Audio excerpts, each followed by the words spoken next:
To our public out there, we're going to start this meeting at 7:10 as soon as everybody joins us here. So please hold on. We'll be with you very shortly.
Okay, we have one more board member yet to join us.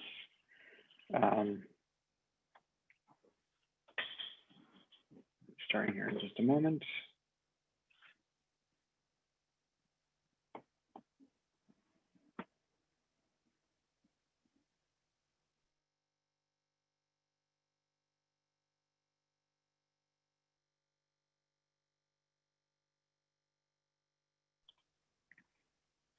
right, we should begin with the opening exercises. Good evening to everyone out there. Welcome. This is the East Stroudsburg Area School District Board of Directors regular meeting, November 16th, 2020, 7 p.m. I'd like to start with the Pledge of Allegiance.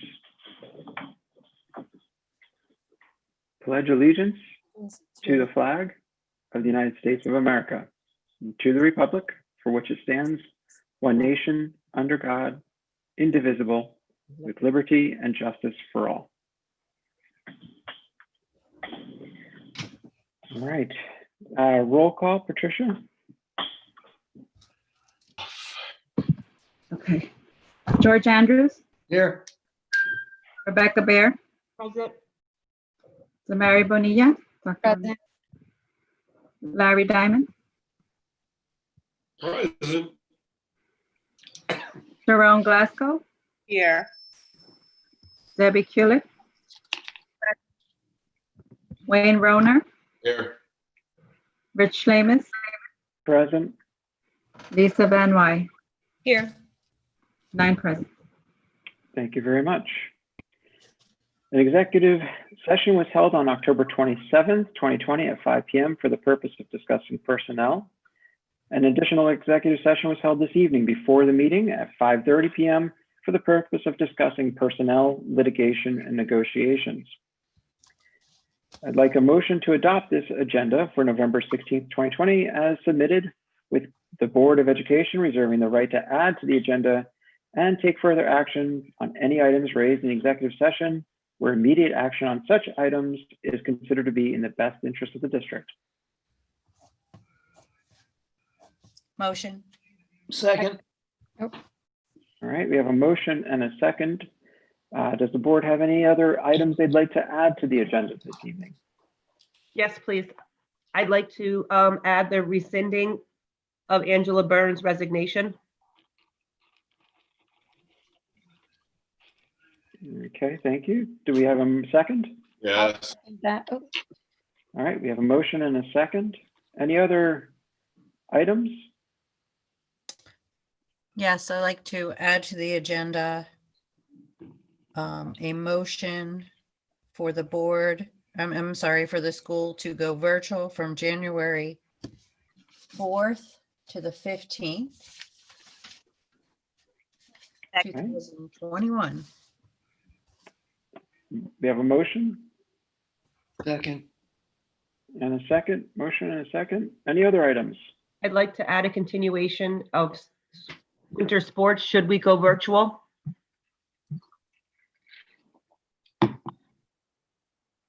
Okay, Second. I'm sorry. motion and a second. All right, thank you. And anything else? Do we need a motion for the course? For the chorus? No, No, that Okay. goes- I think we left it at whatever, yeah, Okay. yes. Okay, so we have these three motions. All in favor of these three motions in addition to the items listed in the agenda, signify by saying aye. Aye? Wasn't there a fourth one, Rich? Not yet. Okay. All right, aye. And opposed? All right, motion passes. Approval of the minutes for the October 19th, 2020 board meeting. Motion. Okay, motion and a second. All in favor? Aye. Aye. Opposed? All right, thank you. All right, moving on to reports. Monroe Career and Technical Institute update. Thank you. It's a small report this month, but we approved payment of application to Micro Mechanical for the HVAC project for $110,421.55. And we also accepted a credit change order #1 for Micro for the HVAC in the amount of $71,048.05. This closes out the project. We also approved several appointments for 2021 school year. And the next month's MCTI meeting was rescheduled to December 14th at 7 p.m. At that time, MCI will complete their reorganization. And that's all I have. Thank you. All right, thank you, Lisa.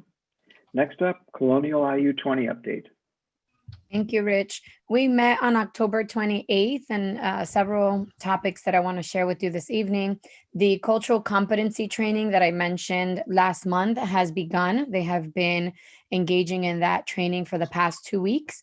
The IU plans to implement cultural competency training to all staff effective starting the 2021-2022 school year.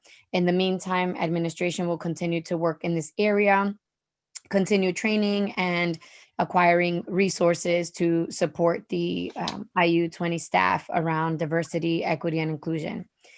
In terms of COVID-19 relating to staff, since the start of the week, there have been several staff that have been affected by COVID-19 exposure. The IU continues to monitor those situations, and due to these issues, there are currently 3 staff in isolation, 1 positive case, and several staff on quarantine. We are definitely keeping a close eye in terms of the virtual learning and the in-person learning. In terms of the flu shot update, as of the 2nd week of November, there were 176 people that received the flu shot. We will continue sending information and encouraging participation based on the flu shot campaign. In terms of temporary access to the Colonial Academy parking lot, we will be moving forward with an excavating company to install the stone to the entrance for emergency entrance and exit only, and continuing with a quote from other contractors for further work. In terms of student services, the IU recently sent a survey to families that chose remote learning to survey them on their thoughts on returning to an in-person instruction during the pandemic. There were 179 responses. 85% they said that they preferred to continue virtual instruction at this time. So we will continue to partner with and support families in providing remote services. And then in terms of grant funds for early intervention, the IU received 2 grants from the CARES Act for early intervention, one focusing on continuity of education for connectivity and technology, and one focusing on continuity of education for comprehensive education services. The next meeting for the IU board is on December 9th, 2020 at 7:30 p.m. Thank you, Rich. Thank you, Dr. Mania. Next up is Properties and Facilities Committee update. Yes, thank you. There'll be a recommendation to pay Dewey Engineering invoices A through E. The high school north roof replacement has a few punch list items left. The Resica water filtration is waiting on DEP feedback. The high school north sanitary liners also waiting on DEP. After that, we will go out for bid. JTL and Resica flooring is 100% complete. There'll be a few additional invoices to finish that up. And the underground storage tank for the district sign and notice to proceed, and hopefully we can do that before winter. There's also a recommendation to approve application number 4 and change order number 1 from Cope Flooring. The change order is change order number 1 is $26,170 of unused project allowance for Resica flooring project. We also discussed high school south IT room, the sprinkler fire safety, and we are waiting on bids for that. We also discussed Dewey's retainer services, and there's no action taken on that. And I'd like to say that Dr. Riker and the administration have reported just recently that they're exploring remedies to fix the slippery stadium situation. So hopefully we get some remedies for that soon. And that's all I have. Thank you. Thank you, Lisa. Next up is Education Programs and Resource Committee update. Thank you, Rich. We met on Wednesday, November 4th for a discussion around the district curriculum audit. We had a quick debrief on the process that was explained in detail in our previous meeting last month, and we're ensured to tie the conversation back to the DEI work that we're doing. We also had an update from the DEI committee, which is meeting monthly to strategize on goals, and the work that needs to happen across the district. This is a conversation that we've been having now for a couple of months, and the work is growing, the committee is growing, the buy-in is very positive, and we did have an opportunity to talk about that. We also had an update on crisis management in terms of the number of students that are enrolled in ESACA, the approach and how we're supporting our families during this time, whether they are in the hybrid program or in ESACA. We also discussed Brain Pop for elementary schools and the ELL program through Middlebury Language. The committee made a recommendation for both programs to the Finance Committee. There is no date set for the next meeting. The meetings will be determined after the board reorganization meeting on December 1st. Thank you. Thank you, Damari. Next up is Finance Committee. Rebecca? We met on November 9th, and we approved the printing of, for ESACA workbooks K through 5 through Working Dog Press, 150 e-dynamic courses for ESACA, and then we also approved a replacement of the ice machine at North High School. And I know it didn't go through the to the properties and facilities first, but we did some research during the meeting and found out that the machine was 22 years old and needed to be replaced. And Larry said it was a very good price that they offered, which was $6,218. We also approved the application for Brain Pop, Middlebury ELL, and also the payment of the bills that Lisa mentioned for Dewey Engineering, Cope Commercial Flooring, and Otis Elevators for their service contract as well. And that's it. All right, thank you very much, Rebecca. Moving on to Policy Committee, Dr. Glasgow.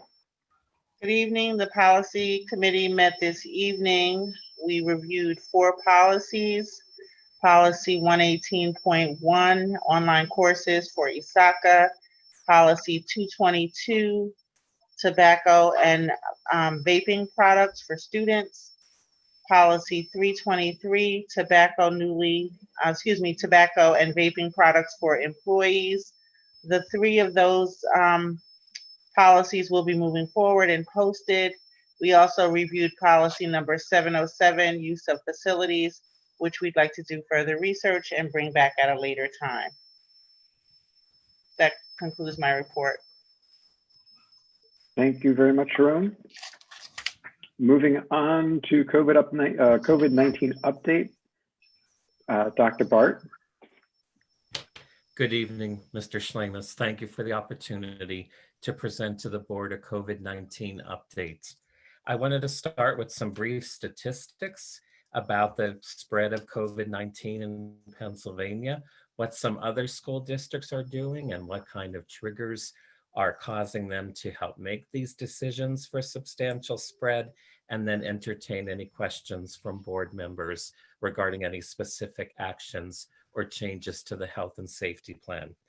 The first 2 facts are significant to put the disease in perspective, where in June of the past year, we were at 450 new cases of COVID-19 in Pennsylvania. And recently, just last week, we're experiencing on average 3,000 to 5,000 new cases per day. So it's a staggering effect with this second wave of COVID-19 occurring in Pennsylvania, and certainly with our neighboring states. Specifically down to the county level, Monroe County, as of this writing, has about 2,598 cases, so roughly 2,600, with 135 deaths reported and 47 cases reported just yesterday. as opposed to its neighboring county, Pike County. That's a little bit slower in transmission, 726 cases total with 23 deaths reported so far. So the numbers aren't that staggering yet in the Pocono region, but certainly our neighbors to the south in Luzerne County with Hazleton and Wilkes-Barre recording significant number of cases, and certainly our neighbors to the north in New Jersey and New York that are experiencing more and more cases. So we're right in the middle of the hot spots, if you will, is what I'm calling them. And it will be expected that these case numbers will continue to rise. In terms of what's going to make it rise, it is not the transmission that is occurring in schools, it is actually community spread. And what that means is individuals picking up the disease without a known exposure to a sick person. So it is community spread. And I think it's not transmitting in schools because school districts have adopted health and safety plans, such as the excellent one that the board has put into place so far. Children's Hospital of Pennsylvania released a statement this week that not to be lulled into a false sense of ease, that it is not transmitted in schools, because they were concerned that the holiday breaks are going to be the major rate limiting factor in terms of what happens in the next few weeks, such that if individuals are going to commute to neighboring states for the Thanksgiving holidays or return from states where they have an increased number of cases, that will significantly impact on the decision to go full virtual or to remain a staggered approach. And I think Dr. Bonilla said it best when she mentioned in her report that it's the staff that have to be quarantined with their known exposure that's also going to be a rate limiting factor. The reports of staff that have to call off or be staying at home for 10 or 14 days based on their exposure. So there's a concern about the community spread, but also for the holiday break, but also the rate limiting factor of how many staff would be involved, and can we continue to do in-person instruction if a significant number of staff members are quarantined or isolated.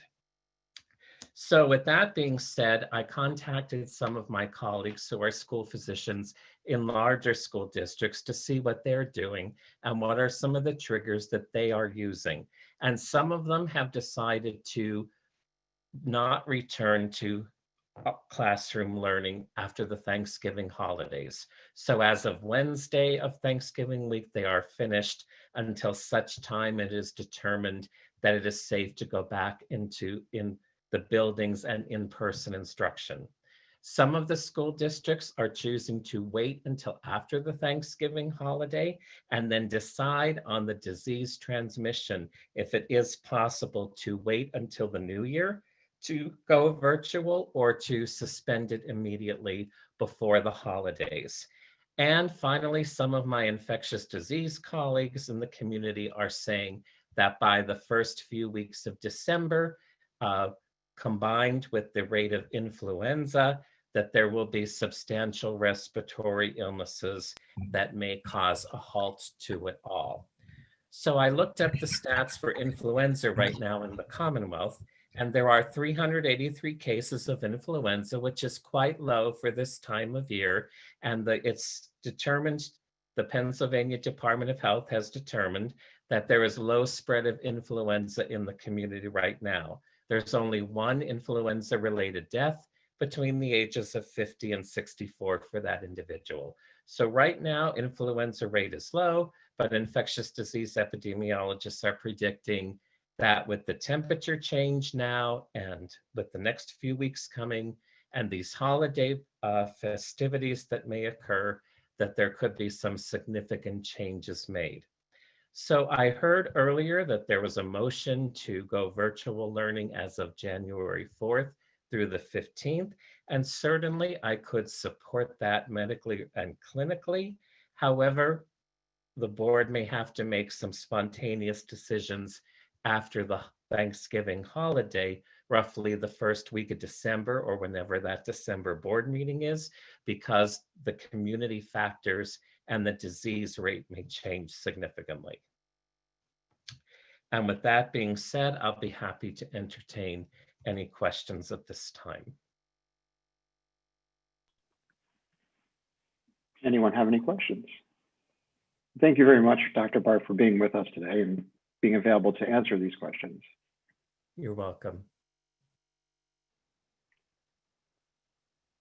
Go ahead, Rebecca. Hold on, I'm trying to mute. What are your thoughts on the fact that Monroe County is now at 13%? Based on the population in Monroe County being 169,000 and the number of cases puts us at 13%. What are your thoughts on that? I think it's going to spread significantly in the next few weeks, only because of the close proximity of the neighboring counties that have significant rates and the fact that it is being spread through the community with no known exposure to a sick person. So I'm predicting that that rate will go up significantly in the next few weeks, not down. Lisa? Mute, please. Lisa, you're muted. Unmute yourself. Not sure how I got muted, but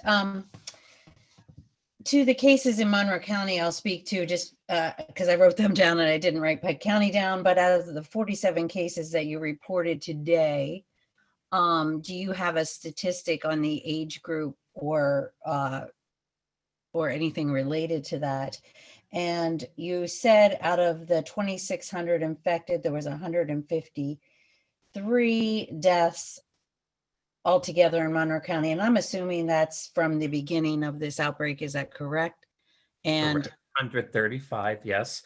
And oh, that's okay. I wrote it down wrong. Wrote it backwards. That's okay. So, and of the case, so that's like the 135 is to date. correct. Is that correct? Is there any current new deaths? Because you referred to the death rate of the flu as being 1 currently. So Correct. is there any situation like that in right now in don't. Monroe County? And also the age group would be, if you know that at all. I don't know. The age group has Of the not- infected. Yeah. Sure. Great questions. The age group of the infected individuals is not released as it is for flu. And the reason for that is because the flu tracking system has been around a lot longer and it is more advanced than what we have now for COVID-19. So that's why the flu statistics can be reported out to the age, particularly when there's a death. But at this time, those numbers of the age groups of the 2,600 you're referencing from Monroe County is not known. Okay. Did that answer your question? I think so. I mean, a large majority of the deaths were in the older population. Isn't that correct? Yes, those that in the older population and those with immunocompromised conditions. Right. Okay. Thank you. You're welcome. Go ahead, Debbie. If we were to suspend in-person attendance and go virtual, would you suggest that that be extended to all other activities, including any of our activities, including sports? That's a great question because it would involve transportation and different types of services. So if it was decided to go to a virtual learning, the decision then would have to be made as well. Should we be transporting those students in a confined setting like a school bus to and from those events, whether it be a sporting event, a cultural event, whatever the event may be? And the strongest recommendation I would have is if you pull the trigger for virtual learning, you pull the trigger on transportation services as well simultaneously. So if the team could survive, if the parents were to bring the athletes there themselves, if that's a possibility or not, all those logistical factors would have to be taken into consideration. Some major universities are canceling some winter sports. Some are canceling the remainder of fall sports right now. Again, it's dependent on the geography, where it is, how many cases are developing each day, and individual decisions are being made. Thank you. Lisa? So I'll just go back to one more question. You said you would support the after holiday, the beginning of January closure, after we come back, and I forget the dates, the 4th through the 15th. And you said you're in support of that, and knowing that if we had a tremendous outbreak at some point after Thanksgiving holiday, or somewhere in there, that we would have to make alternate plans, and you would support that as well if there was a extreme outbreak, or however we want to put it, a numerous outbreak, or is that correct? Yes. Okay. And I would be more than happy to, again, participate on any type of meetings that my presence would be requested to help make a decision together. Okay. Thank you. Thank you. Any other questions? Rebecca? So your concern about sports is more so transporting the kids on a school bus versus them playing basketball or wrestling together? Because of the confined space of the school bus itself, Okay. and trying to maintain the 6 feet apart. And obviously with the colder temperatures, the bus windows would remain closed. So it's going to be an enclosed environment. Plus, given the fact with the new definition of a close contact and having 15 consecutive minutes, since most of those transportation routes would involve significant time frames to transport the athletes from one location to the stadium, that may involve more than 15 minutes of exposure time. So we would possibly be setting themselves up for incubating the virus if a student on the bus has any symptoms. So that sports are okay, just the bus is not, in your Correct. opinion? Because with the basketball that you mentioned, that would be in an open setting. And you could arrange the seating to be 6 feet apart and maintaining that social distancing with the appropriate wearing masks, screening the participants and staff if needed before the game, things like that measure. And wrestling?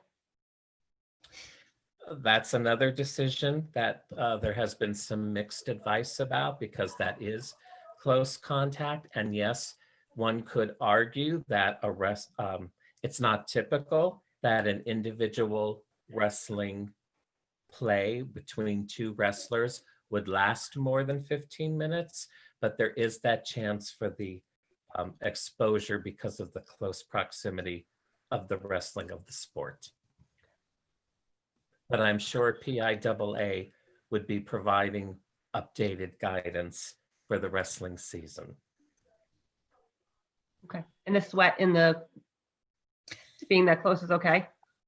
Well, there would have to be procedures in place, which I'm sure the district has already, about mat wipe downs. So as each round or each play happens, the mats would have to be wiped down, things of that nature. More so than in the past, where they probably would be wiped down at the beginning and at the end of the match, if you will. Which we are or should already be doing anyway. Correct. Lisa? No, I don't have anything. Did I raise my hand? I'm just agreeing with Rebecca. Good questions, Rebecca. Thank you. They are, yes. Mhm. And there are no right or wrong answers. I mean, this is a challenging virus. Obviously, it's ongoing, so the plans have to be fluid and dynamic. But I think discussions like these are helpful because we could hear the information together and then make a decision based on what's best for the district. There's not one answer that fits all school districts, and each school district has its unique challenges.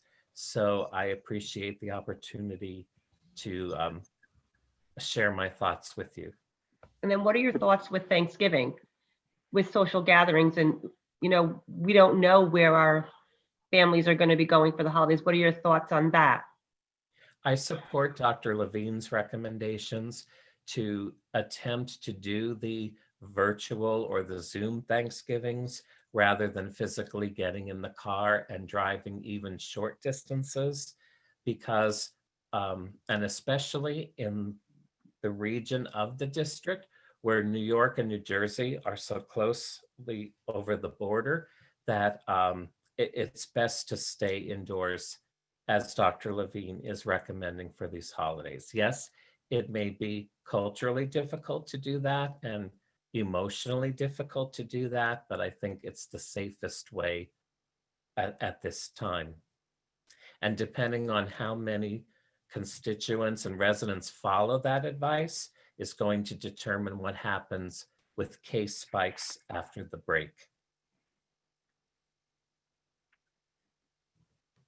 Very good discussion.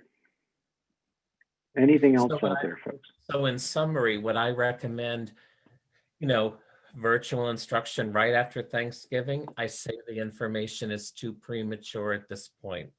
Would I say it's okay to do January 4th through 15th?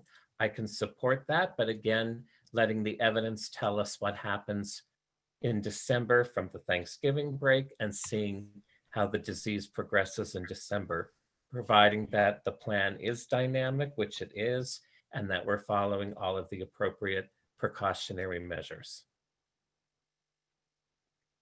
Thank you. Anything else? And Dr. Bart, if you will stick around for the next part of this discussion, it may be helpful to have you come back to anything. But Lisa has her hand up, so I'm gonna. She has two hands up now. Not back one hand. Go ahead. You're on mute. Muted. Sorry. Okay, just quickly, what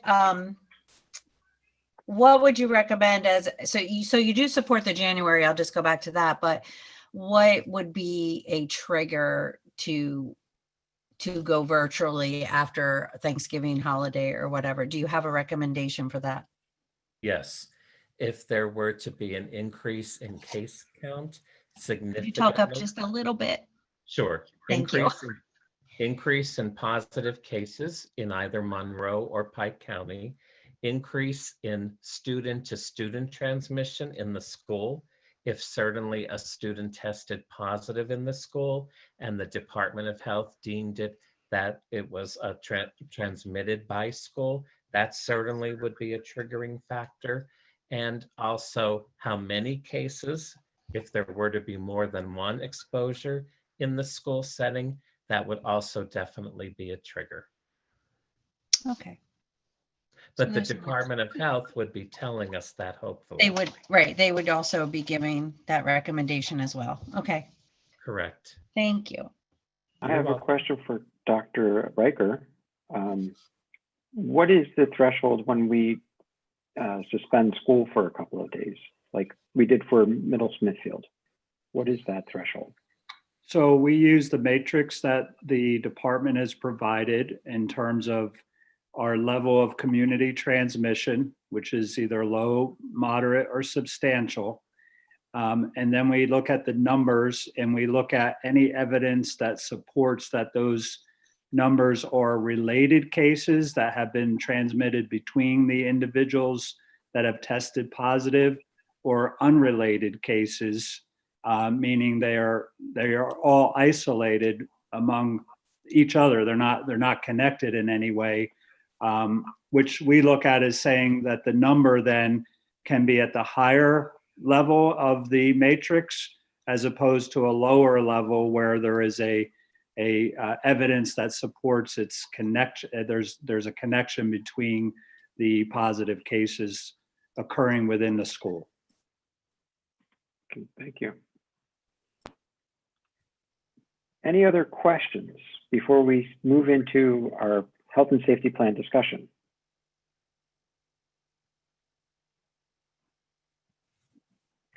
All right. Seeing none, then it's time to discuss. We've heard some information, and really what I would like to see from this discussion is generating something that we can put back onto the agenda so that then the public has an opportunity to participate in before we have a vote on it. So does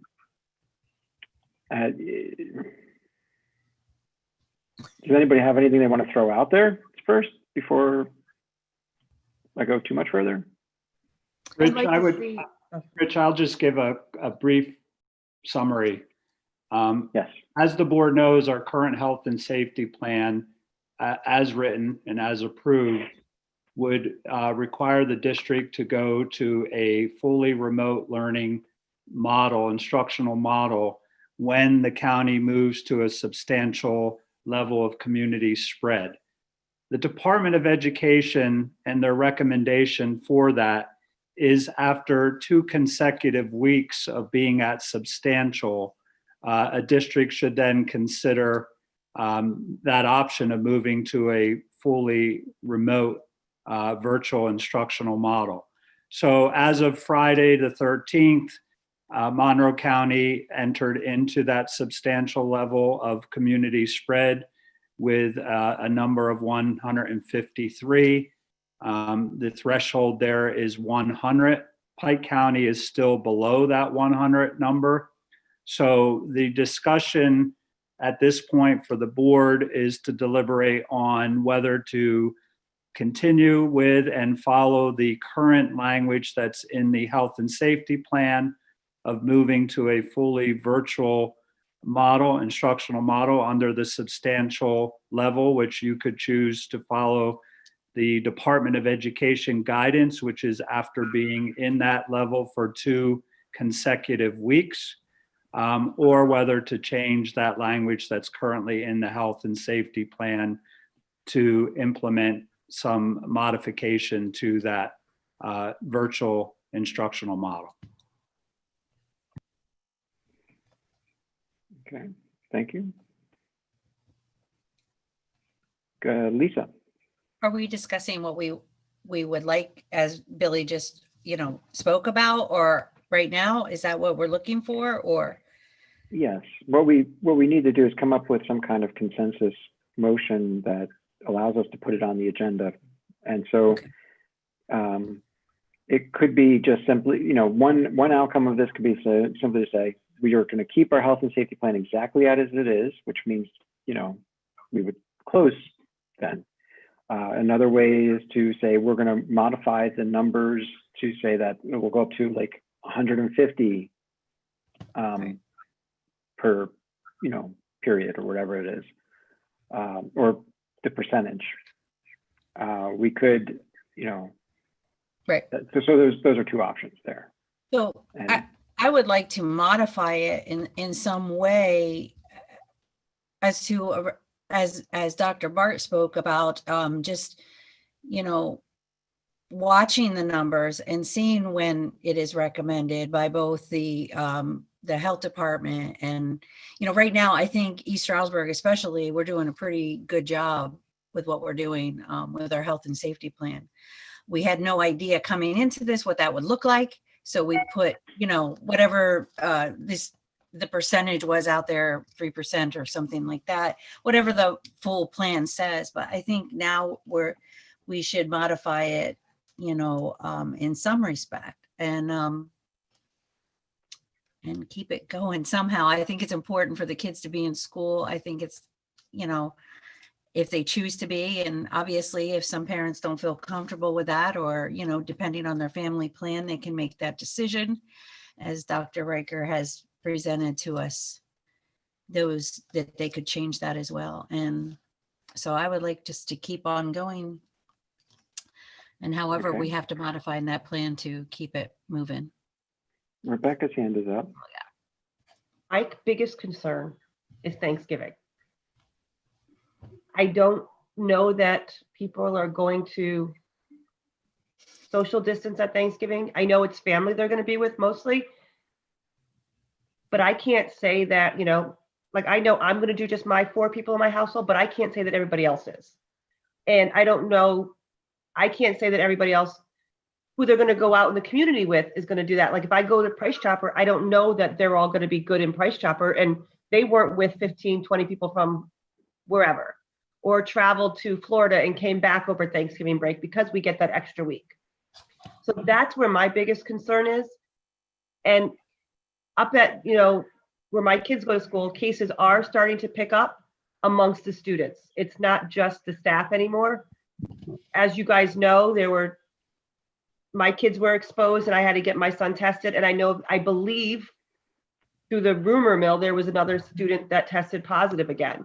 So it's starting to pick up, and that's concerning to me because I do send my kids to school because I believe they need it.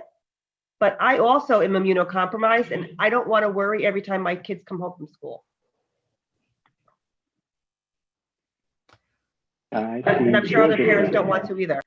I'm sorry, I saw Debbie's hand first and then I see George's hand. I saw Debbie's hand first and then I saw George's hand. I just wanted to say, yes, it is true. We are having a significant spike from where we were. And I do believe that if we could offer the option for parents to ahead of time, let the district know that they would like to have their child come virtually, then that would give the option safe return, or if they want their child to come to school, that they remain on their hybrid. I think that split decision is something we could offer, and as long as the school district knows in advance, we give comfort to the parent who wants to make sure their child is not exposed, and help maybe for the parent who feels secure in sending their child. That's my take. All right, George? Yeah, Rebecca says she's worried about Thanksgiving, which I understand. But we're just saying, are we going to close down until after Thanksgiving to December? I think since we should remain open until at least December, and then make the decision at that point, because we're talking about the holiday, and if the holiday does the community or family and all at that point, we should react. But up until next Thursday, since the school's closed for the most part anyhow, it really doesn't make a difference. My opinion. I personally feel like I would like to see the schools open for as long as we can safely do that. I think our children need to be in the classrooms, and it's a very important thing. Again, it's the safety issue. And so what we need to be able to do is provide a guidance to the district and to our fellow parents and our students and teachers and our staff, yes. and our staff and everyone else. What is it going to look like if we do close down? So what is that magic number we're going to hit, or how does that look in the district? One thing I'm thinking, and maybe this is plausible, maybe this is not, that after like right now, Middle Smithfield is kind of shut down. If there's another 2 schools that we have to close down, when we get to that 4th school, perhaps that's the trigger to then go virtual for the rest of the district. I'm just throwing that out there. I don't know if that's reasonable. I don't know if it's equitable. I don't know anything. And that way it kind of moves us past numbers in the community, but more to what we're seeing in our school district. Can we hear from Dr. Bart on that point, Rich? I understand where you're going with it, except at that point, those 3 schools may be, everybody might be already infected. So Dr. Bart, would you be able to weigh in on his idea about how to— My lame brain idea? Mm-hmm. No, I'm not opposed to it. I just want to understand his medical advice with that. I'd be happy to, Dr. Bonilla. And it's a great, it's not a lame question, Mr. Schlemus, it's a valid one. Our plan right now follows exactly what the Department of Education is recommending. And I think the concern needs to be is, since we're in that substantial community phase, are we going to follow the plan exactly, or are we going to modify it? And it sounds like from our discussion, we need to modify it, weighing the pros and the cons of having in-person discussion. As Ms. Bear said, she's concerned about the staff and students, and for those parents who are immunocompromised, which is a concern, yes. And then balancing that with the comments made about, yes, that there still needs to be in-person instruction for the wellness of the students and their professional growth. So that it's a fine balance. In terms of limiting it to how many buildings it is or what the percentages are, my colleagues in the other school districts are basing it on the percentages that they made in the plan. And when it goes to a 10% raise above that number, for them, that is one of their triggers. So I don't know how that translates into, is it by building or is it by the number? Maybe Mr. Forsyth could comment on that. Thank you, Dr. Bart. That's helpful for me. Is there someone from the administration that can comment on? Here comes Eric now.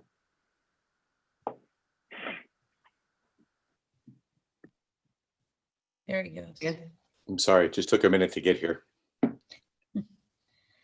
Right now, the plan doesn't have specific numbers in there that have been identified as a threshold for us as an entire district to close. It was strictly based in the current language of the plan on the level of community spread in the index.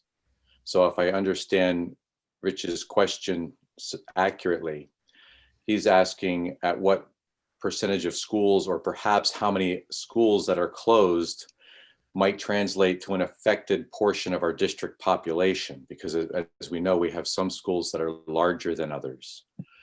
So perhaps if I'm understanding this, if we have the Department of Health's index that recommends a closure for a period of time, and I guess I would suggest the higher tier of closure, because Dr. Riker had indicated there are 2 tiers to the closure. There's a band of 2 to 4 infected individuals that could close the building for 3 to 5 days under a low level of spread, 5 to 7 days under a moderate level of spread, and so forth. There is nothing above that unless you have a significant portion of your population impacted, which is up to 5%. So that would be the current trigger that would actually close a building down with the Department of Health standard.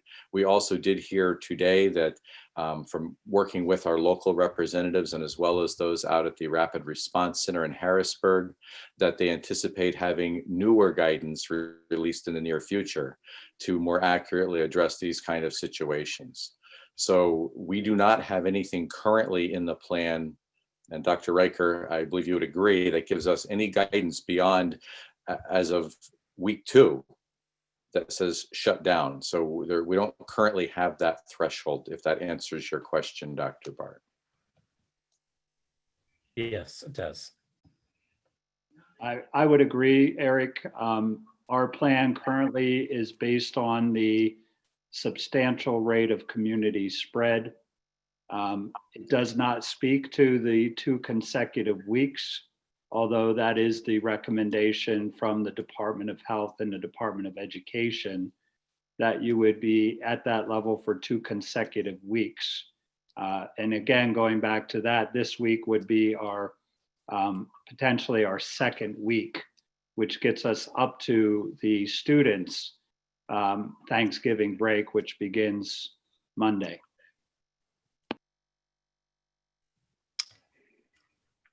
I'm just concerned that we're not going to see a drop in the levels of transmission for months.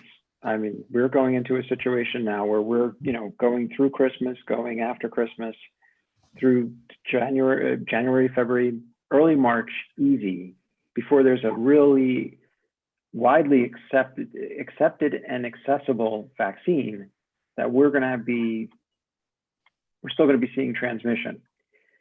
I'm concerned that if we close schools, you know, after Thanksgiving break, we may not reopen for a while, and that could be a problem for a number of reasons. And I don't have nobody has the right answer. I mean, none of us have a crystal ball. None of us have, you know, we're kind of just doing our best to make sure we can help as many students and staff and families as we can. And I'm just, what is a good way for us to navigate this while still providing in building education and being attentive to the needs of our community? And Lisa, you have your hand up. Well, what I'm hearing is the percentage in community and of course the consecutive piece of that, but maybe we need to change it for the percentage in a school, any school. Let's just use High School South, for example. If there's, I'm just gonna throw a number, if there's 5% outbreak there, I think we need to look at that more than, you know, the community, knowing that the community, yes, is the spreader, but if it's not necessarily in the school, why are we looking at the whole community, for example? And maybe go in that route. And then of course, if we're closing, if it ends up being, like Rich said, like 4 schools or something, maybe we look at then saying, okay, maybe we need to shut down for a little while or something. That's, you know, I don't know. Would it be helpful to break it down by campus, given that 3 of the major buildings on the North Campus are in Pike County, which has the lowest number, versus Monroe County at South? I would like to see it per school, honestly, and then if a certain percent, well, I get your point too in the county situation, but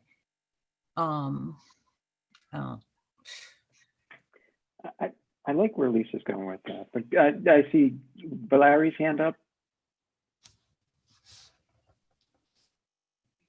You just went on mute, Larry. Larry, you're muted. Larry, you're muted and we see one eye. You got to unmute. There's George's eye. He's still talking, maybe. Unmute, George. You're still muted, George.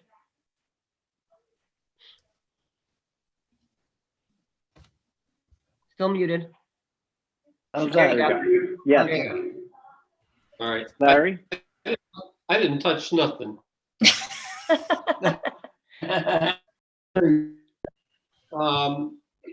Yeah, you know, my thought was with as many special ed and you know, the poverty level, you know, I wanted to keep the schools open as long as we could, so that, you know, the children, you know, could get their, you know, nourishment and you know, see their teachers and get all the help that we could get to them. But, you know, now with the cold weather being here, Dr. Bart's thing with the school bus, you know, I drove a bus for almost 16 years. I know every time colds went around and flu went around, you know, the bus drivers took it tough. You know, when you got 50 kids on a bus, you can't get away from the germs. I don't know. I think we're to the point that, you know, we almost need to go fully virtual. Okay, Lisa. Okay, just the conversation today. We have roughly 4,000, I don't know if that number is correct, in Osaka. We have 6,000 some students. I don't know the exact number.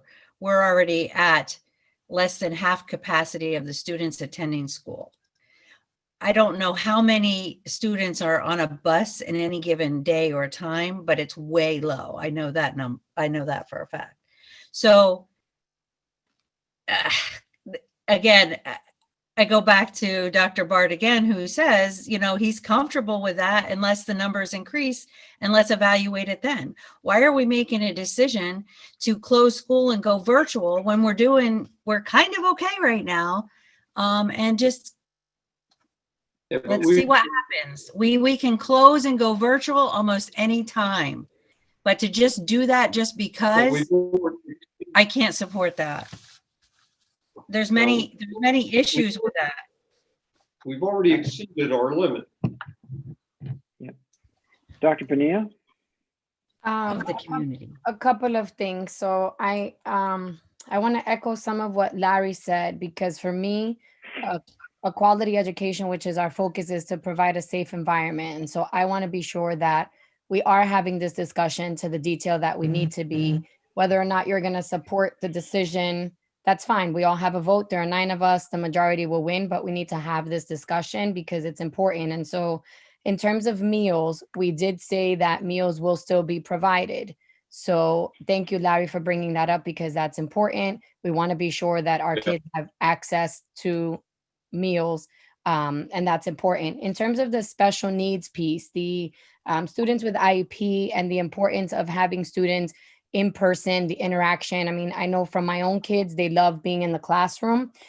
We are paying close attention to the IU. I sit on the IU board as a representative of our school district. Dr. Riker is meeting with the other superintendents that are part of the IU. There are 13 of them.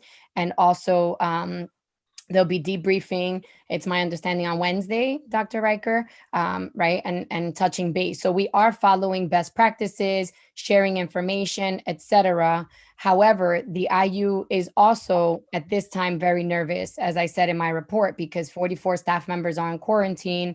They've had an increase as well. And because Northampton is part of the IU, which has extremely high rates, they're getting nervous about being able to keep up with the in-person learning. So we need to have the discussion to be sure that even if we vote that we're gonna close for 2 weeks in January, that we're ready to go should those numbers skyrocket. Because 3 weeks ago, Middle Smithfield Elementary School, where my kids attend, had no cases.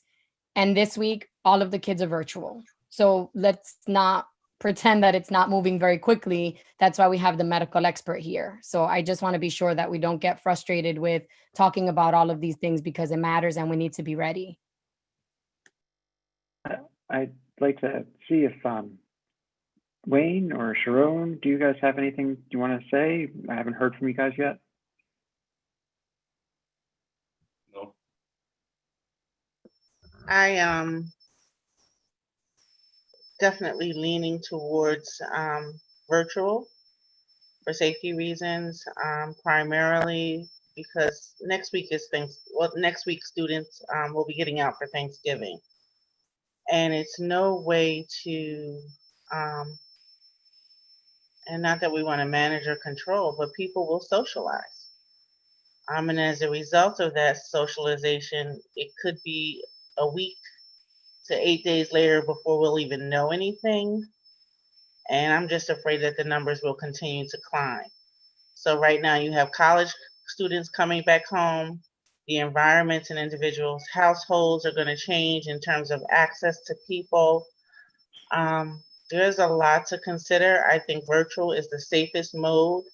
However, I'm always in favor of parents making the decision that's best for their family, because I do believe that there will be some economic hardship for parents who are working, who are really leaning on school as a safe space for their children. But I'm not 100% sure that we can guarantee it.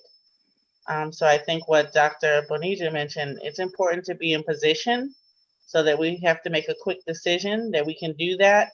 But I prefer to be preventative and make the decision up front, so that we don't have to land into a sense of urgency for anyone. So I'm on the side of caution. That's my thoughts. Okay. George, did you have anything you wanted to add to this? I don't know if I heard your voice yet. I think I gave my opinion was pretty much the same as what Lisa said. You know, I like to see the kids in school, and since next week we're basically off and all. If the numbers could continue to rise and all, we maybe make the decision that for the first of December to the 14th of January, or we close down, but I think it's a little bit too early. Now, we may get a lot of input from the public yet, so who knows, Right. I'm sure before we vote, we're gonna have input from the public, are we not? Yes, but what we need to do first is put some motion together so we have something to talk about a little bit later. Rebecca, you have your hand up. I had a quick question for Dr. Bart. With Thanksgiving, what's the average incubation period? Say, I go to Thanksgiving and I get exposed. How long if I don't know I have it, or how long will it take for symptoms to show up? And how long am I contagious after I'm exposed? 7 to 10 days. That's a great question. And the answer is up to 2 weeks, hence the 10 to 14 isolation day quarantine rule. So it can take anywhere from 2 days to 2 weeks. So you're correct. Even though the Thanksgiving holidays may occur, as Ms. Glasgow said earlier, you won't find out for a week or two after that, which would put you into the December 1st or 2nd week of December. The challenge is knowing that the numbers are going up. So there's an increase in numbers. We know that. And I'm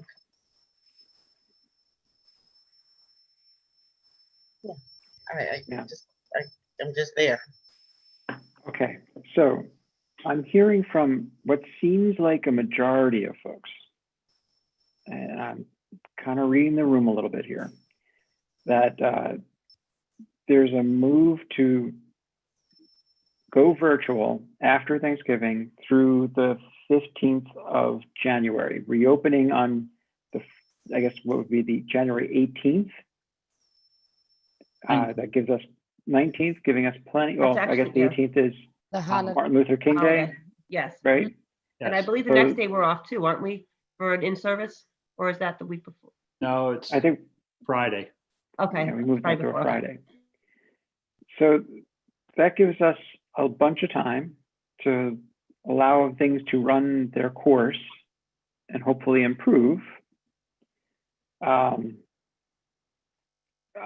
My hope would be that we at least get through this week, the end of this week. The last day of education for us is Friday, is that correct? That's correct, Rich. Am I reading the room the right way here? I mean, I know that I'm not necessarily agreeing with this, but that's not my job to agree with it. Yes, Debbie?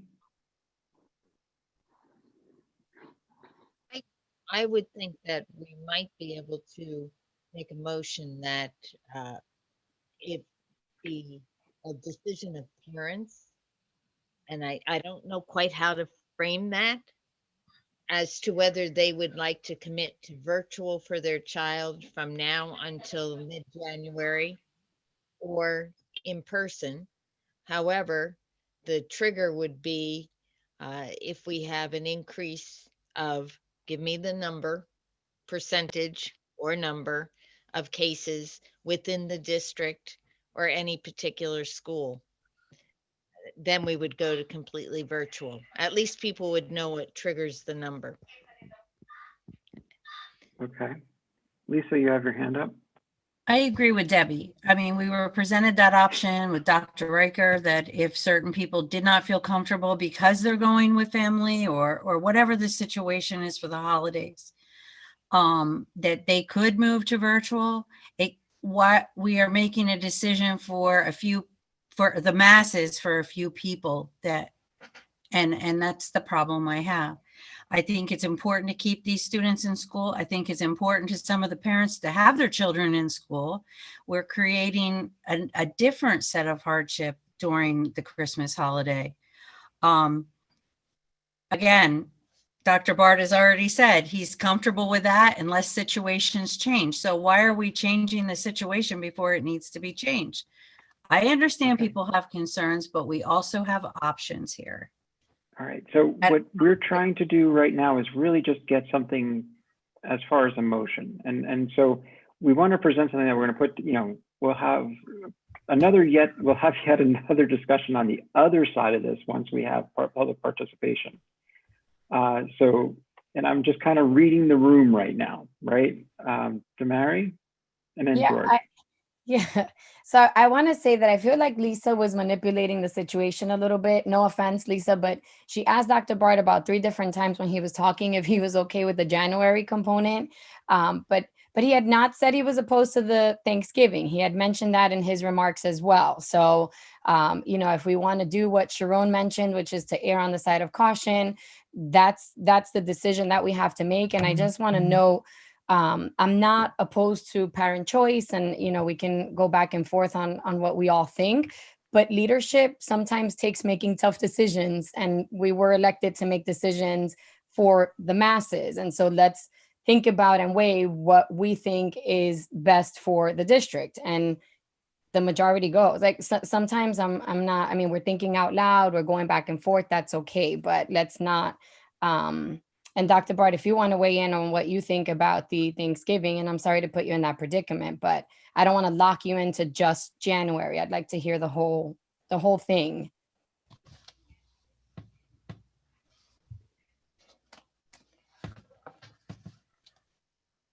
Yes, you are correct in the sense that I would support the district's motion, whether it be for suspending the classes virtually now after the Thanksgiving break, or in January and adjusting it as needed in December. Because again, it's a fluid and a dynamic process, but sometimes the difficult decisions have to be made. So in terms of, we know we're at the substantial community phase, we know we're following the Department of Education's guidelines, and that we're in the red. And now we just have to define what the triggers are, whether it be the case count, the percentage of students, how many weeks into it, et cetera, et cetera. But the reality is it's not going to get better, it's going to get worse. So I will respect the board's decision one way or the other, but we need to come to a decision on if we suspend it now for the Thanksgiving break and wait till January, or make decisions in December, considering, knowing, as Dr. Vanilla mentioned, that we could activate the plan immediately should we need to. But I think the major decision here is because everyone's using terms like skyrocketing when the case count exceeds a certain number, but the plan has to specifically say what that number is. And the parents would have to know what that magic number is to turn it into a full virtual session. So maybe that question needs to be answered first. What is the magic number? Before we decide, do we go virtual Thanksgiving, December, or January 4th? What is the magic number? Exactly. I'm going to recognize George, and I'm going to recognize Rebecca. Yeah, Rich, I have to agree with Lisa.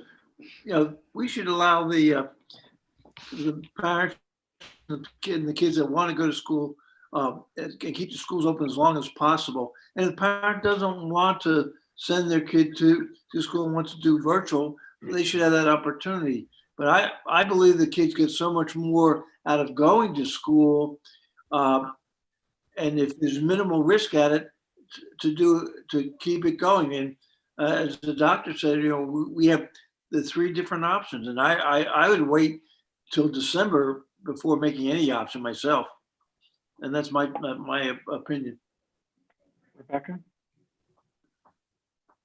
Where I struggle with it is, yes, it's the parents' choice and it's our job to educate the kids, but what about the staff?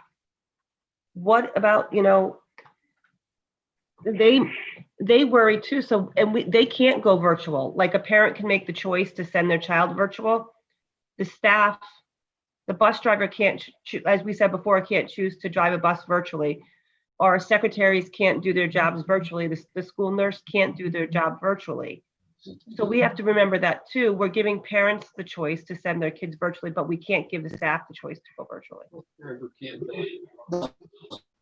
That I agree. Now you're muted, Rich. Yeah, now I'm muted. So I agree with Dr. Bart. We need to set some kind of threshold number, whether we're at that number now or we have to create a new number or something. That's one piece of it. The other piece of it is how do we do that? And so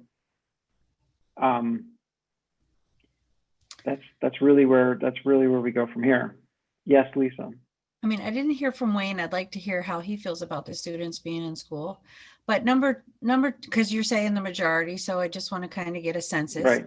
And it's not that I'm manipulating the situation. And I agree with you that we need to define whether it's a percentage of the school, not a percentage of the county, but a percentage of the school, which determines if we go virtual or not. I would like to see that more than just saying just a blanket statement of, I think we should do this. And, you know, I get it, being cautious. I get it. Believe me, nobody's more of a germaphobe than I am, honestly. I'll admit it. But the reality is to just say, you know, because the numbers are going up in Monroe County or Pike County or any one of the counties for that matter, that we should do one certain thing, I'm not comfortable with. And I'm sure that there are parents that will feel the same way with me. There's staff members that feel the same way with me. I've had conversations with both situations, but I agree with you, Rich, that we should develop either a percentage per school, per district, whatever it is that we can agree upon, or a number, you know. Just like Dr. Riker does now when he evaluates whether a school should be closed or not, based upon the guidance that we've already given him. Okay. Again, the percentage was of the county, not of the school. So Rich, I want to sneak in and piggyback. I love this, Lisa. We could go back and forth all night, but we don't have all night. But I will say that the data in our schools shows that the numbers are increasing as well. Middle Smithfield is a perfect case study of that. Several of our athletes. So it's not just in the county. So yes, let's decide what is the data that we're going to go by, and let's start there. All right. I'm sorry to interrupt, but I have to. Also, if we look at the models of neighboring counties and even larger cities around us, I mean, there are several models that we can pay attention to in terms of the transition of how quickly this all happens. I don't want to ignore that. And it's not that I'm cavalierly saying that we should go virtual, but I'm saying signs, in my opinion, and the data leads to a virtual environment that would provide a safe environment. I want to hear from Wayne.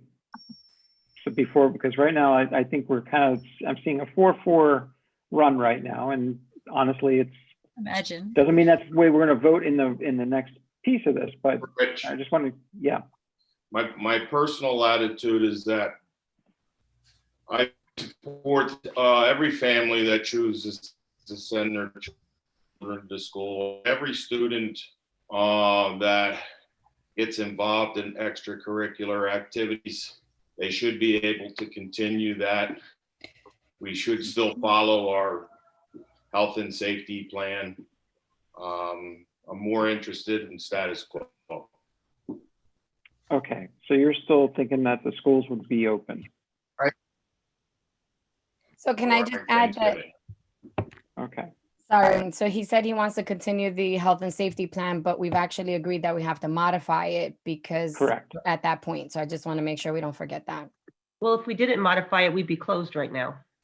Yeah. Exactly. Yes. So if we kept it status quo, we would be closed. Right. I think what Wayne was trying to say with status quo was that, and that this is what I'm hearing him say, maybe I'm wrong on this, but that he wants to keep the schools open, keep things as they are. Am I mistaken on that, Wayne? Yes, and give the parents the opportunity to choose. That is correct. Okay. Can you hear me? Yes, I can hear you. Okay. That is correct, Rich. And And if the parents feel better keeping their kids at home and doing virtual, that should always be an option. Okay. You All know, right. with all due respect, I would support, go ahead. Lost him. We All don't hear right, you so right. here's what I would like to, develop here is some kind of motion that allows for us to take where we are right now. Again, we're saying one thing, but we can vote any way we want to when we get to the next pieces, but we have to put something on the table. And I'm gonna kind of toss this kind of to Chris or maybe Dr. Riker and say, what is the language we need to put here to get us to that next step, recognizing that it's 8:30 right now? So what I had jotted down maybe 10 minutes ago, when it seemed like I had a good sense of what you wanted to do motion wise, was a motion to open the agenda, to modify the health and safety plan, to direct that the school would go to all virtual learning beginning December 1 and ending January 15. I'm not sure if the discussion changed a little bit, and I'm not sure why you would want to identify specific numbers where this would change. And I'm not saying that you shouldn't. I'm saying I genuinely don't know why you would want to do that. Well, it seems like we have 5 people who are considering keeping the district open after Thanksgiving, between the period of Thanksgiving and Christmas.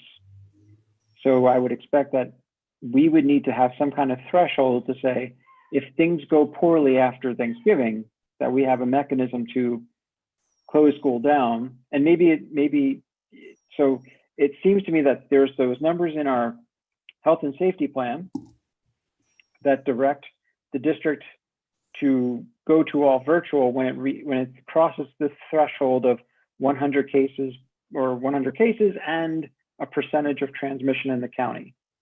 And I think what we need to do is elevate those thresholds in order to allow the district to continue to stay open. Am I mistaken on that, Eric, Dr. Riker?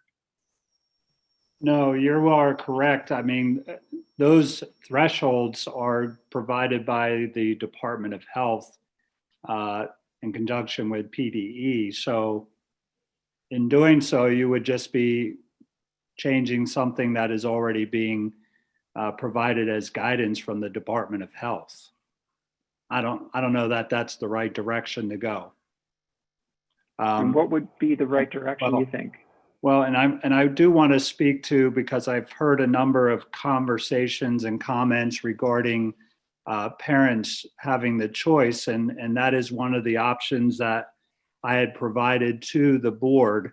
But I want to be clear so that the board recognizes, as well as our community, that should we give parents the choice, that would change our instructional model at the elementary school only, that the in-person instruction for all students would occur on Thursdays and Fridays, and the virtual instruction would occur for Monday, Tuesday, and Wednesday. And what that means is that our current A and B groups, any families that would choose to have their student in person, would all come to school on Thursday and Friday, because an elementary model does not work well when you have students in both virtual and in person.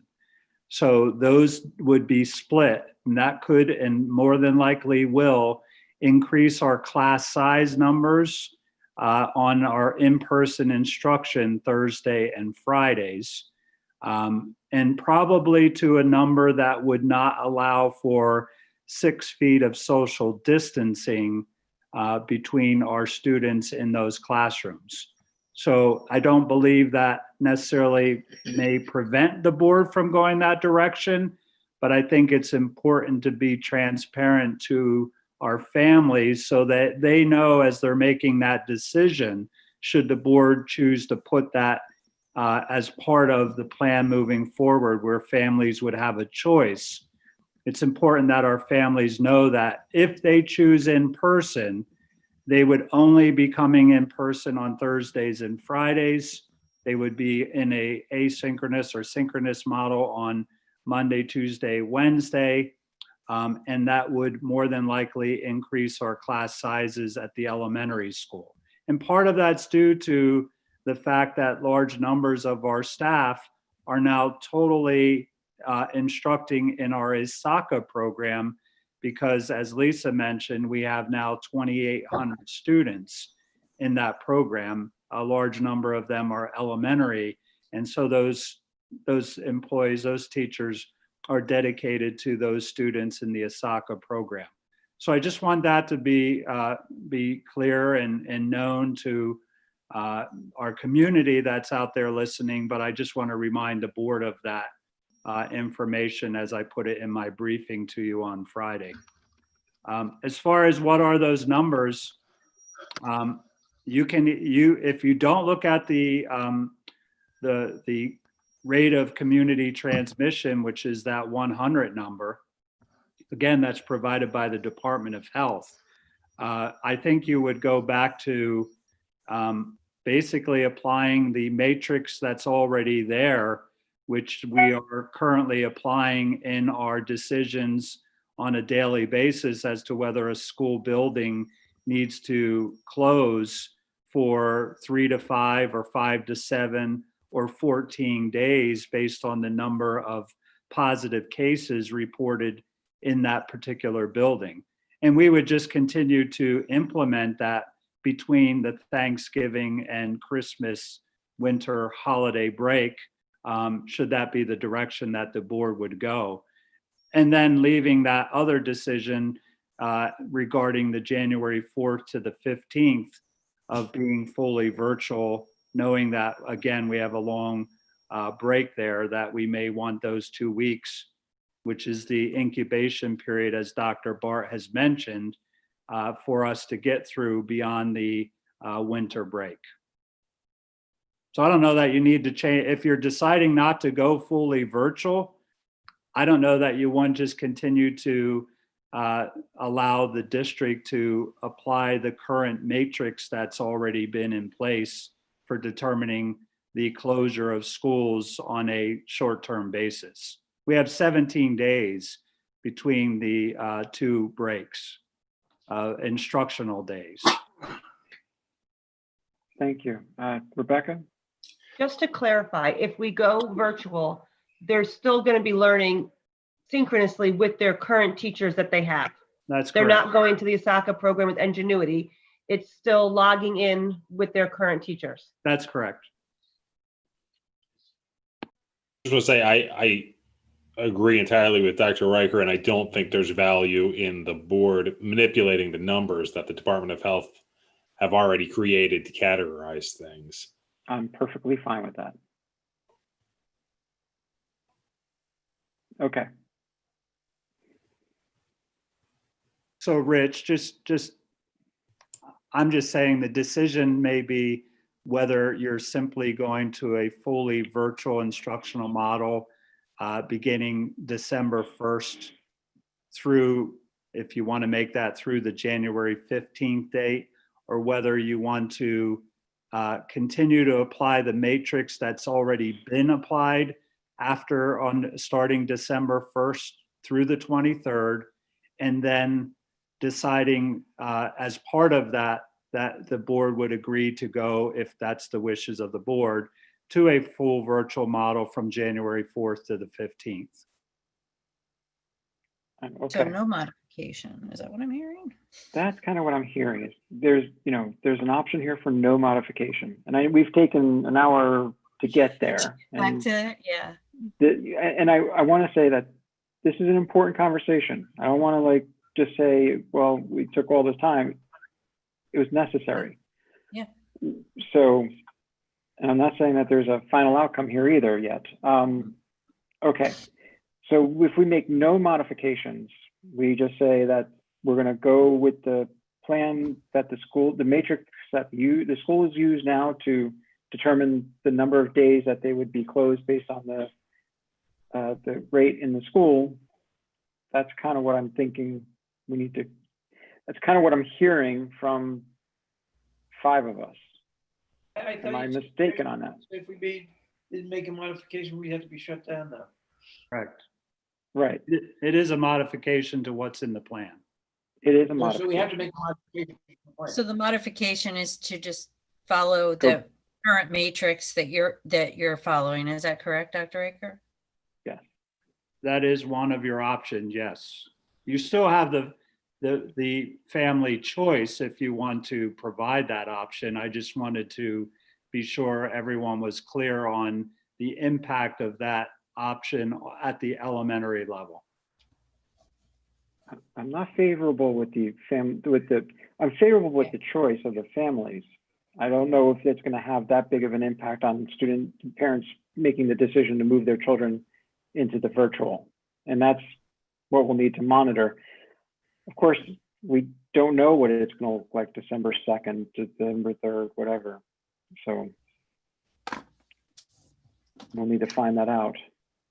And to that point, Rich, I would be in favor of obviously notifying families as to the number of students as families make that choice, to the number of students that are in their child's classroom, so that if that number is of concern to them, they may then choose to move to a virtual instructional model. Right. Rich, I don't want you to get hung up on procedure. If you'd rather determine the motion later, entertain public participation first, that's fine. I think the public in attendance is well aware of what the board is considering and the couple of options that are on the table. Fair enough. Fair enough. So we just need a motion as a whole placeholder. Yes, or I'm saying just if you want to move along and open up public participation, and then directly thereafter, before we get to the main agenda, we can entertain a motion concerning these issues. All right. So before I move away, does anyone have anything else they want to add to this before we again discuss this after public participation? Please move away. Okay, I'm going to move away. Again, very important conversation. And at this point, we'll open it up to public participation. And give me a moment here. Let's see. We have some hands raised.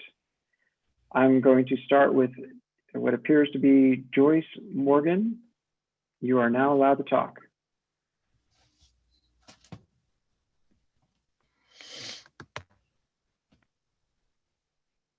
Joyce, are you there?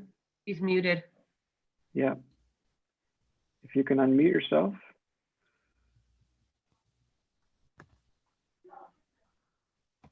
Okay. I'm going to come back to Joyce here in a little bit, but we're going to start next with Michelle Tharp. She's muted too. Do you unmute them or do they unmute themselves? I have to ask to unmute. It might have been so long they were like, oh, we're out of here. Okay, I'm going to move on to, unless I'm doing something wrong here. Let me see. No. All right. Maria's the pro at it. Joyce. Hold on. Joyce is there. Joyce. Okay. Go ahead, Joyce.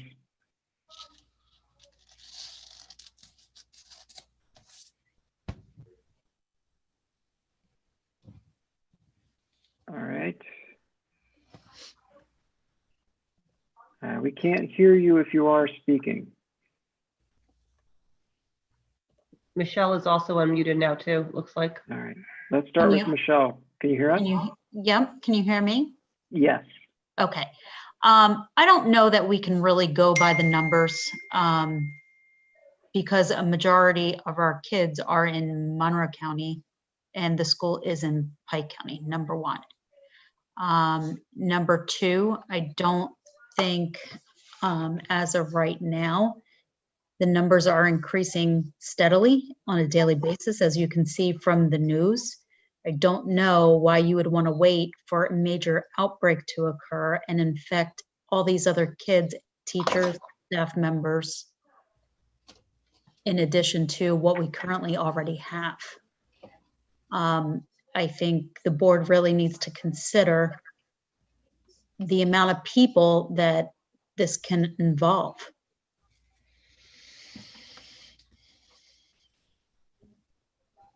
Okay. Is that all?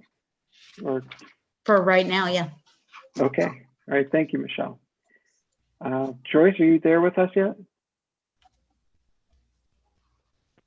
Okay, I'm gonna bring She in probably Maria. needs to go into the settings in Zoom, go under audio and unmute it there. All right. You hear that, Joyce? Thank you, Michelle. All right, while we're waiting, I'm going to bring in Maria.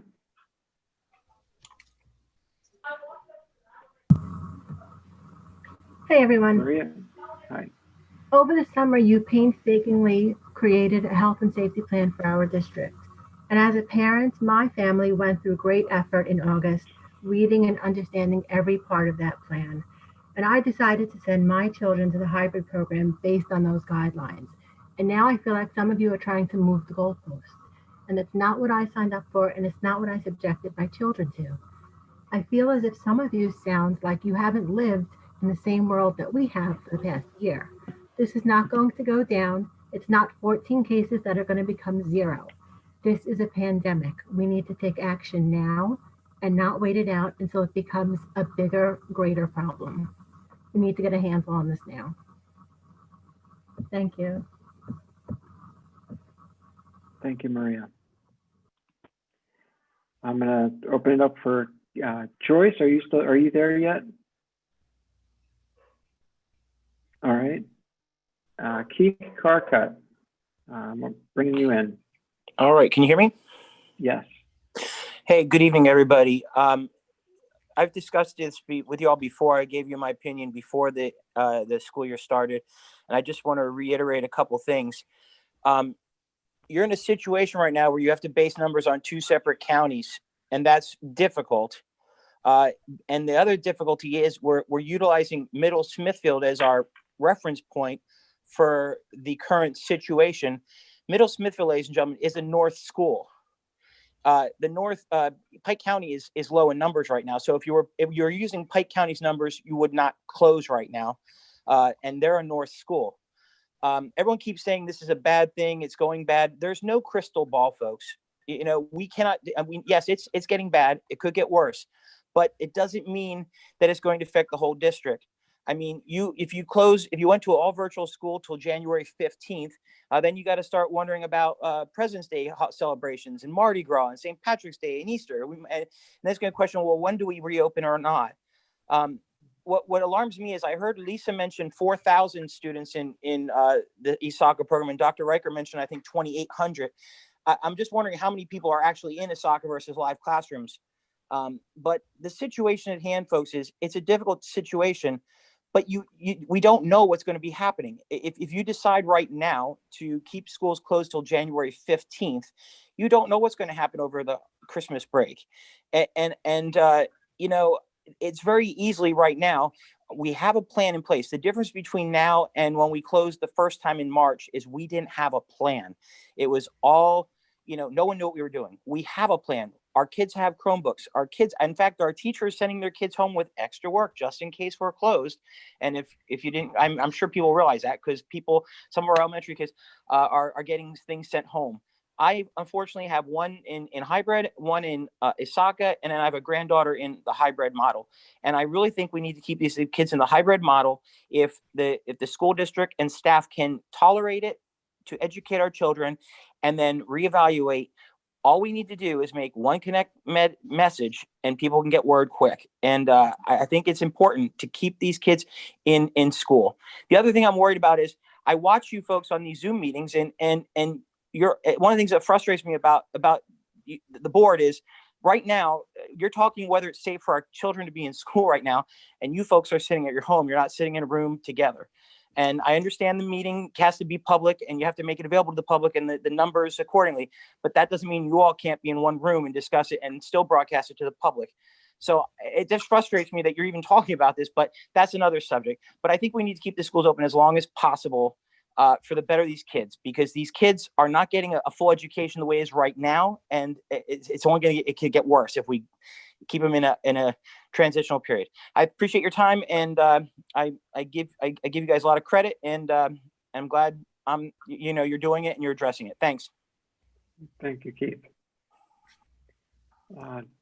Next, Joyce, are you there? All right, moving on to Jeff Reichel. Hi. I had spoken earlier in the year when we were first deciding, and I'll be honest, I was one of the parents that was really a big proponent of sending my kids, and I did. However, I have to say, in looking at the model, and I'm going to respectfully disagree with what Keith just said, that we do know what's going to happen, because if you look at the current numbers, they're only increasing. If you look on what the district posts on their website, and I'm looking at the total cases, from the beginning of the school year until about 14 days ago, the district had 11 total cases. In the last 2 weeks, we're at 21. That speaks volumes. It's clearly skyrocketing. And I hate to use that term because I know that Dr. Bart said that. And as you heard from Dr. Bart himself, he clearly said the numbers are only going to get worse. All Dr. Fauci and all the other medical experts have said over the holidays, you're going to see the spikes, and that's when it's going to be at its worst. We already know that. We're seeing the data. We're seeing this. To me, this is not rocket science. It's clear cut. You can see that, and clearly, I don't know why you'd wait till after the Christmas holiday or the winter recess when you know that it's going to be bad after Thanksgiving. So what's the harm? I think Dr. Riker said there were 17 instructional days in December. What's the harm in doing remote learning for after Thanksgiving until the middle of January and then reassessing? And if you go by the current action plan that Dr. Riker mentioned, as he had mentioned to the board earlier, he also said Monroe County is now substantial. So we're now entering week 2. So if you go by that model, after this week, that's 2 consecutive weeks that we've been at substantial, which would then necessitate a remote only. So either way you look at it, it looks like the models and the numbers all kind of align that it would make sense to go remote learning from after Thanksgiving until the middle of January. Just my thought.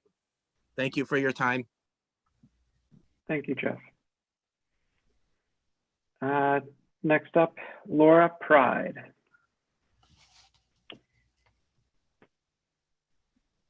Did I bring you in there? No, maybe try that again. There we go. Laura, you're up. Yes. Can you hear me? Yes. Okay. I would like to speak in support of the letter submitted by the JTL and High School South PTO requesting that students be able to opt into virtual learning from today through November 20th. And then continue virtual learning through January 4th. First of all, I would like to publicly express my gratitude to the board and to the parent-teacher organization for its leadership and honest efforts to collaborate and do what's best for our children in a very trying time. Decisions being made at this time should not be taken lightly by anyone. I respect every parent's decision on what to do in the best interest of their children. Personally, COVID-19 has touched my immediate family, and I even had a friend and a colleague die alone of the virus. The emotions and decisions that drive people to make the decisions for their students, whether to have them at home or in school, is compelling. And they are compelling because we all want what's best for our children and our extended families. Personally, I have 2 sons in 11th grade, and they say that they are not learning anything more in school than they are learning virtually. They would prefer to continue virtual at this time. I also am saddened a little bit by the lack of concern for staff and how this works by some board members. But I would like to quickly talk about some facts. According to the plan of health and safety that was created, the red phase should be initiated when there is a substantial spread of the virus as determined by the Department of Education. The Department of Education's website today indicates that the positivity rate for the prevailing county, which is Monroe, of this school district must be above 10%. And today we were at 10.1%. We are having substantial spread, make no doubt about that.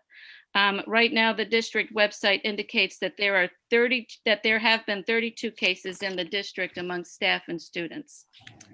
Based on these facts alone and Dr. Bart's comments earlier, I am imploring the board to do your due diligence and initiate the red phase of our health and safety plan on immediately through the end of the second marking period. This is hard. We are not the only district going through this, and every student going through this will have the same ramifications, I believe, in the entire country. I personally believe that this too shall pass. And when we pass through it together on the other side, I hope that we can all look back on this time and have no regrets. Thank you. Thank you, Laura. I'm going to bring in Daryl. You're up, Daryl. Thanks. Can you hear me? Yes, we can. Okay. I'm also a parent that was for send our kids to school in August. I agreed with your voted on health and safety plan. So here's some facts for the parents, because we aren't here talking about this because things are going well. Between just Sunday and today, PA reported 9,675 positive COVID cases. That's more than 3,000 to 5,000 a day. That's a lot. Monroe County moved from moderate to substantial. Actually, the news said today, Dr. Riker said Friday. I'm going to go with Dr. Riker because he, of course, knows information that I do not. PA Department of Education recommends fully remote learning for counties with substantial transmissions. Last week, the state's teachers union urged schools with counties with substantial spread of COVID-19 to move to remote instruction. Your teachers union asked you to do this. As of Friday, PA has a 35 state travel ban. We're going into Thanksgiving. We have a 35 state travel ban. And they're told that we're not supposed to go to any state that is attached to us. So what I propose, or we propose, is going to remote from Thanksgiving break until after Christmas break. I'm going to break that down. That's 6 days for the hybrid kids. It's 3 weeks. And I get what Rich is saying about closing schools it may be for a long time, but it's not like we're closing on a random March Friday. It's Thanksgiving. And you know you guys are all going somewhere. You're not staying home. You're not. And I know I'm going to get some slack for this, but it seems that the kids are able to follow directions. They stay with their friend pods and they do what they're supposed to do, but our adults are not. And the adults are coming into the schools and they're the ones that are bringing the cases in. And what are the numbers that are going to be the numbers that you need? Because it's, Dr. Riker said it's 2 to 4. We have 3 at North right now. We have 7 at Middle Smithfield. We have students, 3 at South right now, 21 total. I mean, what are the numbers exactly? Because 2 to 4, that's more than 2 to 4 to me. Why do we have to wait for an outbreak? When are you going to, when you all go out as a community and or teachers and staff, and you're going to go get your COVID test, you could possibly have COVID. You have to go home. You don't go back to work and you wait for your results. If you're asked to be quarantined, that surely doesn't mean that you go out to dinner. enough is enough. I want my son to go back to high school. I want him to walk down the hallways again on both sides, haphazardly, laughing with his friend, sitting with more than 2 people at a table. I want him to go to school without a mask and Purell in his pocket. Don't you all want this? Then we have to stop the madness and start acting like this is a pandemic and this is what's going on in our town. Do not leave work and go and do something that's going to bring back into our schools what's bringing into our schools. All But right, I thank Daryl, we're at you 4 all minutes. for doing everything you've done so far to possibly keep our kids safe as possible, because I'm telling you, our school is the only school that has been doing, our district rather, has been the only school that's been doing great in comparison to some people around us. But it's Thanksgiving. Okay. It's over. Thank you, Daryl. Next up is Tori Ann. Hi, it's Tony Ann. I'm a parent of a senior and a junior, and my son is on the football team, and he was one of the kids. He didn't go to the Tuesday, Wednesday practice, but he went to the practice on Thursday.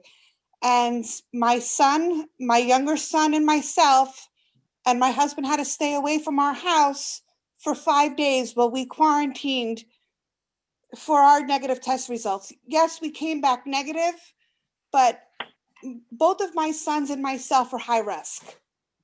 We chose to do the brick and mortar, and I just want to commend what our school district has done. You're keeping our kids safe, but let's continue to do that.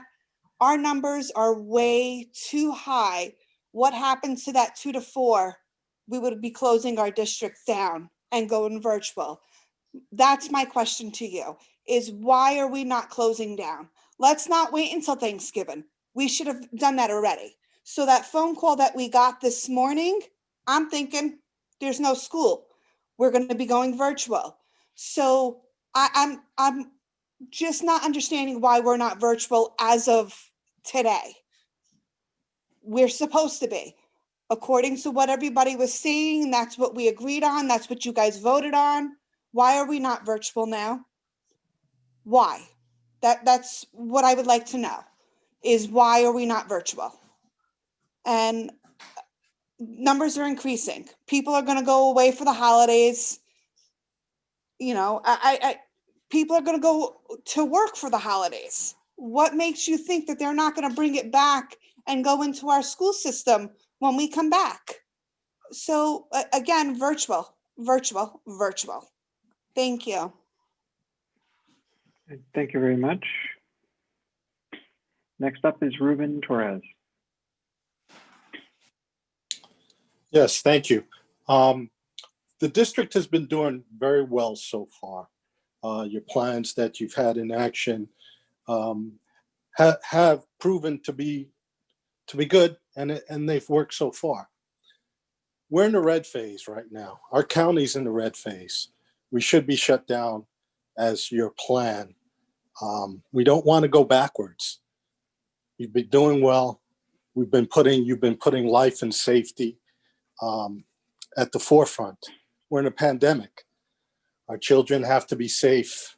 The staff has to be safe. And it's a hard choice. It's a hard decision. But the right thing to do is follow the plan that the community has seen and has followed, and it's worked. It's time to shut down. It's time to follow it and not play games and not modify. People's lives are in danger, and our numbers are just rising and rising. So I hope you take that into consideration, that we should shut down now. And that's it. Thank you. Thank you, Ruben. Next up is Joseph. Hello. Hello, you're on. Hi. I was a student at North. I'm no longer a student. I graduated a few years ago. My mom, she still works there, and she's high risk. And I just like to make everyone aware, especially the board members who are saying, "Oh, it's okay. We'll decide later." Um, don't make that decision unless you're okay with looking people in the eyes and saying, "I messed up. I'm sorry your parents are dead or your grandma's dead or whatever." This is no joke. It's serious. People's lives are hanging here, and it's important for kids to go to school. I know that. I was going to be a teacher, but you can't you can get a year of education back. You can't get people's lives back. There's no coming back from that. And even if, people don't die, there's all these complications in children too. It's not just in adults.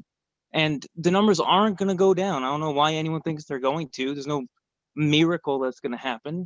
It's going to get worse. And I think the school should prepare now, even if it goes against whatever plans they set. There's nothing that's going to get better by staying open. And so I think that you guys should close it down. Thank you. Thank you, Joseph. Next up is Rebecca.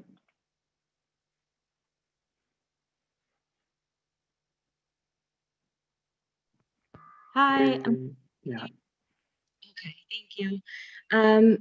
So I guess what I would just say is this, in two different ways, just think on being proactive versus reactive. I think it would be beneficial in the long run, whether it comes to shutting the school down now for a short period of time, right? And not necessarily waiting until those numbers get so high and so boiling and you're shutting down for a few days and then opening and shutting down and opening. We're looking for consistency for the kids and for the teachers. I think that that's how they learn best. That's how they thrive best. But I think also in the long run, we knew that COVID was here. We put this plan in place. I think if there was any question on whether the plan was a good one, maybe that should have been revisited in October's board meeting, September's board meeting, whether these numbers seem to make sense, whether the red, yellow, green seem to make sense, instead of waiting until it's here. And now do these numbers make sense? So if we're questioning, let's go ahead and be proactive versus reactive, right? So close it before the holidays. Let's make sure that we're safe. And then if we think that maybe these aren't such great numbers to look at, then what would be good numbers to look at, right? If we're not looking at the numbers of positives in the entire county, are we looking at hospitalizations? Are we looking at deaths? Are those the numbers that are meaningful to us? Because positives could be asymptomatic humans that are running around in the county versus people in our schools. And so what are we looking at here? But then do that now if we're not comfortable with our plan, but don't change the plan when it's happening because we're not comfortable with it. It's okay to have fluid things in place, but maybe not in the moment, right? So I would just urge you to be proactive versus reactive, not just for this, but with everything that we're doing. Because it's not just our elderly and immunocompromised humans that we're worried about, it's all of them. That's it. Thank you very much, Rebecca. Next up is Valerie. Hi, Rich, can you hear me? Yes, we can. Okay, thank you. I think we've been doing very well as far as the school is concerned. Yeah, they did have that little outbreak in Middle Smithfield, but I think we've been doing excellent. I'm asking you please not to close the schools. I think if we close, we will not open, and that's going to be the problem. Because just like Keith said, we'll have, if it's not Christmas or Thanksgiving, it's going to be something else that people are going to get together for, and it's not going to open back up again. And I think that would be very traumatic for all intended parties, children and the staff. And please let the parents decide if that's an option as well, as Dr. Riker had said. If anything, and you want to close for the 2 weeks, like Lisa had stated, and January 4th to the 15th, to get through Christmas and everything, then fine. But please, please do not close the schools. Thank you very much. Thank you very much, Valerie. Next up is Camille. And Camille, unfortunately, you cannot speak with us because you have an older version of Zoom. Please update your version of Zoom and come back to us. But let me see. Yeah. And so next up is Carrie Sullivan. Yeah, hi. I am a bus driver and I cannot do that virtually. I have my students on the bus for 50 minutes and I'm sorry, but if it was my choice, we were supposed to close at 10%. It's now 13, well, 10.1. So I can't do my job virtually. So, I really don't want to get sick. Thank you. All right. Thank you, Carrie. All right, I am looking on our board here, and we've had, I think that's all the public comment at this time. Am I mistaken? Anyone see anything different than that? All right, thank you all for speaking with us this evening. Wait, here's Alyssa. I'm going to bring her back in. Go ahead, Alyssa. You're up.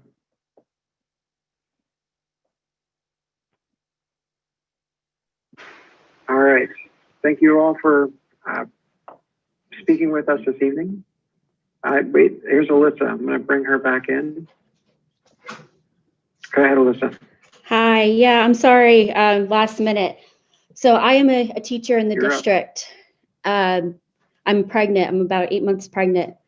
And I've been relying. Thank you all for speaking with us this evening. Are you kidding me? Wait, here's Alyssa. I'm going to bring her back in. Can you hear me? Alyssa. Hi, yeah, I'm sorry, last minute. So I am a teacher in the You're up. district. I'm pregnant, I'm about 8. Sorry, can you hear me? It's glitching a little bit. Yeah, go ahead. Hello? Yes, you're up, Alyssa. Sorry about that. Can't hear it. Well, if you can hear me, I'm a teacher in the district, and to change the policy now, we have a lot of us counting on those policies. I wouldn't change a rule in my classroom, just because a new thing comes up. A lot of us are worried, a lot of us are scared, and a lot of us aren't speaking up because we're afraid. So just being pregnant, and I know there are a couple other ones of us too, not just that, but high risk. And we would like to, have somebody stand up for us too. So I really appreciate those of you who are standing up for us. It really means a lot. But, we have this policy in place for a reason. So I hope that you stick to it, just like you would expect us to stick to our classroom rules.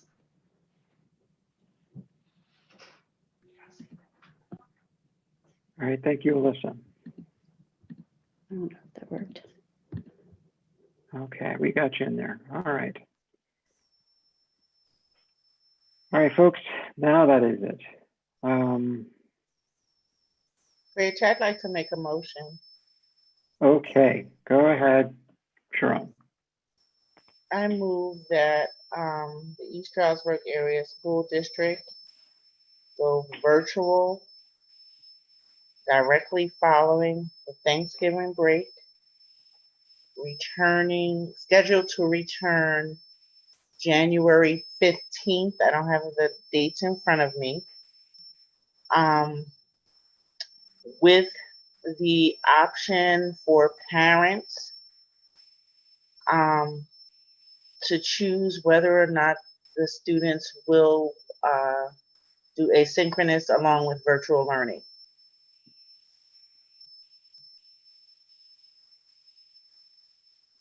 You want to say that again one more time? Sure. I move that the East Stroudsburg Area School District go virtual leading up to beginning Thanksgiving break, returning January 15th, and that parents still have the option to choose whether or not their child goes virtual. Virtual or brick and mortar? I'll second that motion. Right, So they sell Right. it. Okay. right. Thank you. Okay, hold on a second. You're motioning The that we district's go, primary position be that of virtual learning from Thanksgiving break to January 15th. But they still have the option to go brick and mortar. Yes. Yes. and how would we accomplish that? Right, because we're forcing Because teachers it to really teach. does put the teachers still need to, but that Right, the doesn't teachers mean are they still at could risk. be virtual.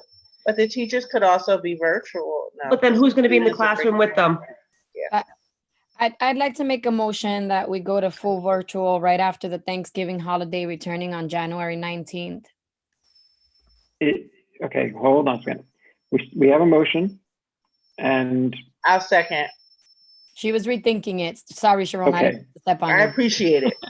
okay, so I hear a motion from Damari and Sharon kind of acquiescing to Damari, saying, I'll follow that motion. So there's a motion and a second to go virtual up through the 15th of January. And that's basically following our current plan. And Based that would be on, basic. correct? That's Okay. basically following our current plan. Except it would give them this week to finalize work, give everybody everything they need, Right. and get ready to go. Right. Will they be in class this week? Yes. Week, yes. But they have the option if they want to keep their kids home and not be marked absent as long as they log in with their class. How's that? Let's make sure Dr. Riker's okay with that. Okay, so I believe, let me just reform this now to make sure I got this right. Go ahead, Rich. That Damari's made a motion to go completely virtual through January 15th. With this week staying in brick and mortar, with students having the option to go virtual if they choose to do that. Is that what I'm hearing you say, Damari? What day is Friday? Today's the 16th, 17th. Friday the 20th. Friday, Friday so the 20th. from The kids don't have school next week. They're off. That's what I'm saying. So basically, we're saying from November 22nd until From Monday, January November 15th. 23rd, from Monday, November 23rd until Monday, Monday. January 18th, which is Martin Luther King Day, they would be off and they would be returning on Tuesday, January 19th. Okay. Yeah. Well, so from the 23rd to the 19th. Right. And Dr. Riker explained there are 17 academic days in that space, right? That's correct. Thank you. In the first And- half of that space, Dr. Riker, correct? From That now is until correct, Christmas the break, first and then you have the 2 weeks after that. Right. It would be 27 instructional days. 27 total, right? So we're adding 17 to the 2 weeks we were looking at originally. That's correct. Okay. So I see Wayne, Larry, you have a hand up. Yeah, I understand what you're proposing here right now, but I still would like to let the option open that if the numbers of the virus escalate, be it later on this week, anytime next week, or in the future, that we could call an emergency school board meeting and make changes. What Okay. kind of changes? Well, we need to vote in order to have the discussion, but let's. Hold on a second. So we have a motion and a second. Let me make sure we all understand the motion. Motion and a second to go virtual starting the 23rd of November through January 18th, which would be so we go back to school on January 19th. Right. Okay. Okay. So 100% virtual. Mr. Schlemus, would it be Yes. appropriate, just because of the school calendar idiosyncrasies, that we would call out December 1? That is actually the first instructional day that it would be effective. Thank Okay. you.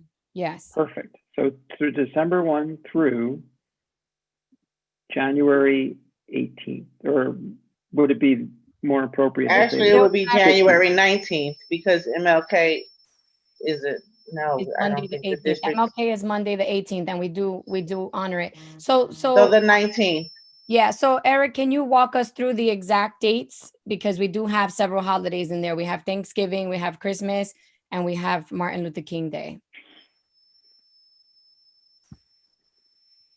I don't know that it's necessary to break them all up. Chris, would you? I think just Yeah, getting the correct can I beginning make a and end date. suggestion? Because we're getting bogged down on January, and January's a long time from now, and a lot will happen. Okay. What you have in the health and safety plan right now is a red phase, and the red phase says it is all virtual learning. What I would suggest is you pick the date now where you want that to begin, because per Harrisburg, we are in the red phase. Right. And so I'm hearing the current motion says, okay, we're in the red phase. We're going to begin that program starting December 1. I don't think you need to pick an end date. Okay. Dr. Bart suggested that it's going to get worse from here in terms of the numbers that we look at. So why would we want to say, and this is going to end January 19th? How about we see where we are in January and make the decision at that board meeting? Right. And so that's what Larry was asking for, was to keep that opportunity to have the discussion in a special meeting should it call for it. And that's what that would be. I was suggest that we're at the highest level that Harrisburg has given us. So there isn't a point, as I understand it, where 3-4 weeks from now, the Department of Health is going to say, all right, you need to move to the redder phase. We're in the red phase. That's the highest phase. So the motion would be. So should we reassess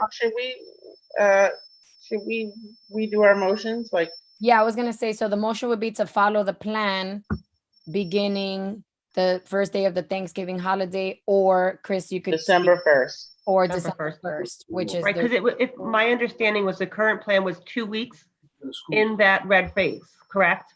And end of this week will be 2 weeks in the red phase. Friday. So we would close down this week. That was my understanding of how I read the plan. Yes. Please tell me if I'm correct. No, that's correct, Rebecca. You're correct.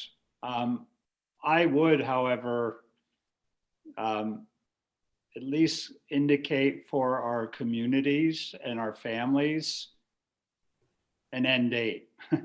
Sorry, Chris. No. I only say that because I think at least where you would expect to end it, it doesn't mean you're committed to ending it there, but it might be helpful for our families to know if the board at least is considering an in-person return on the 19th, that we at least say that, so that it's not left wide open out there. It doesn't strap the board into that. Obviously, if conditions continue to get worse, you will continue to remain in a virtual instructional model.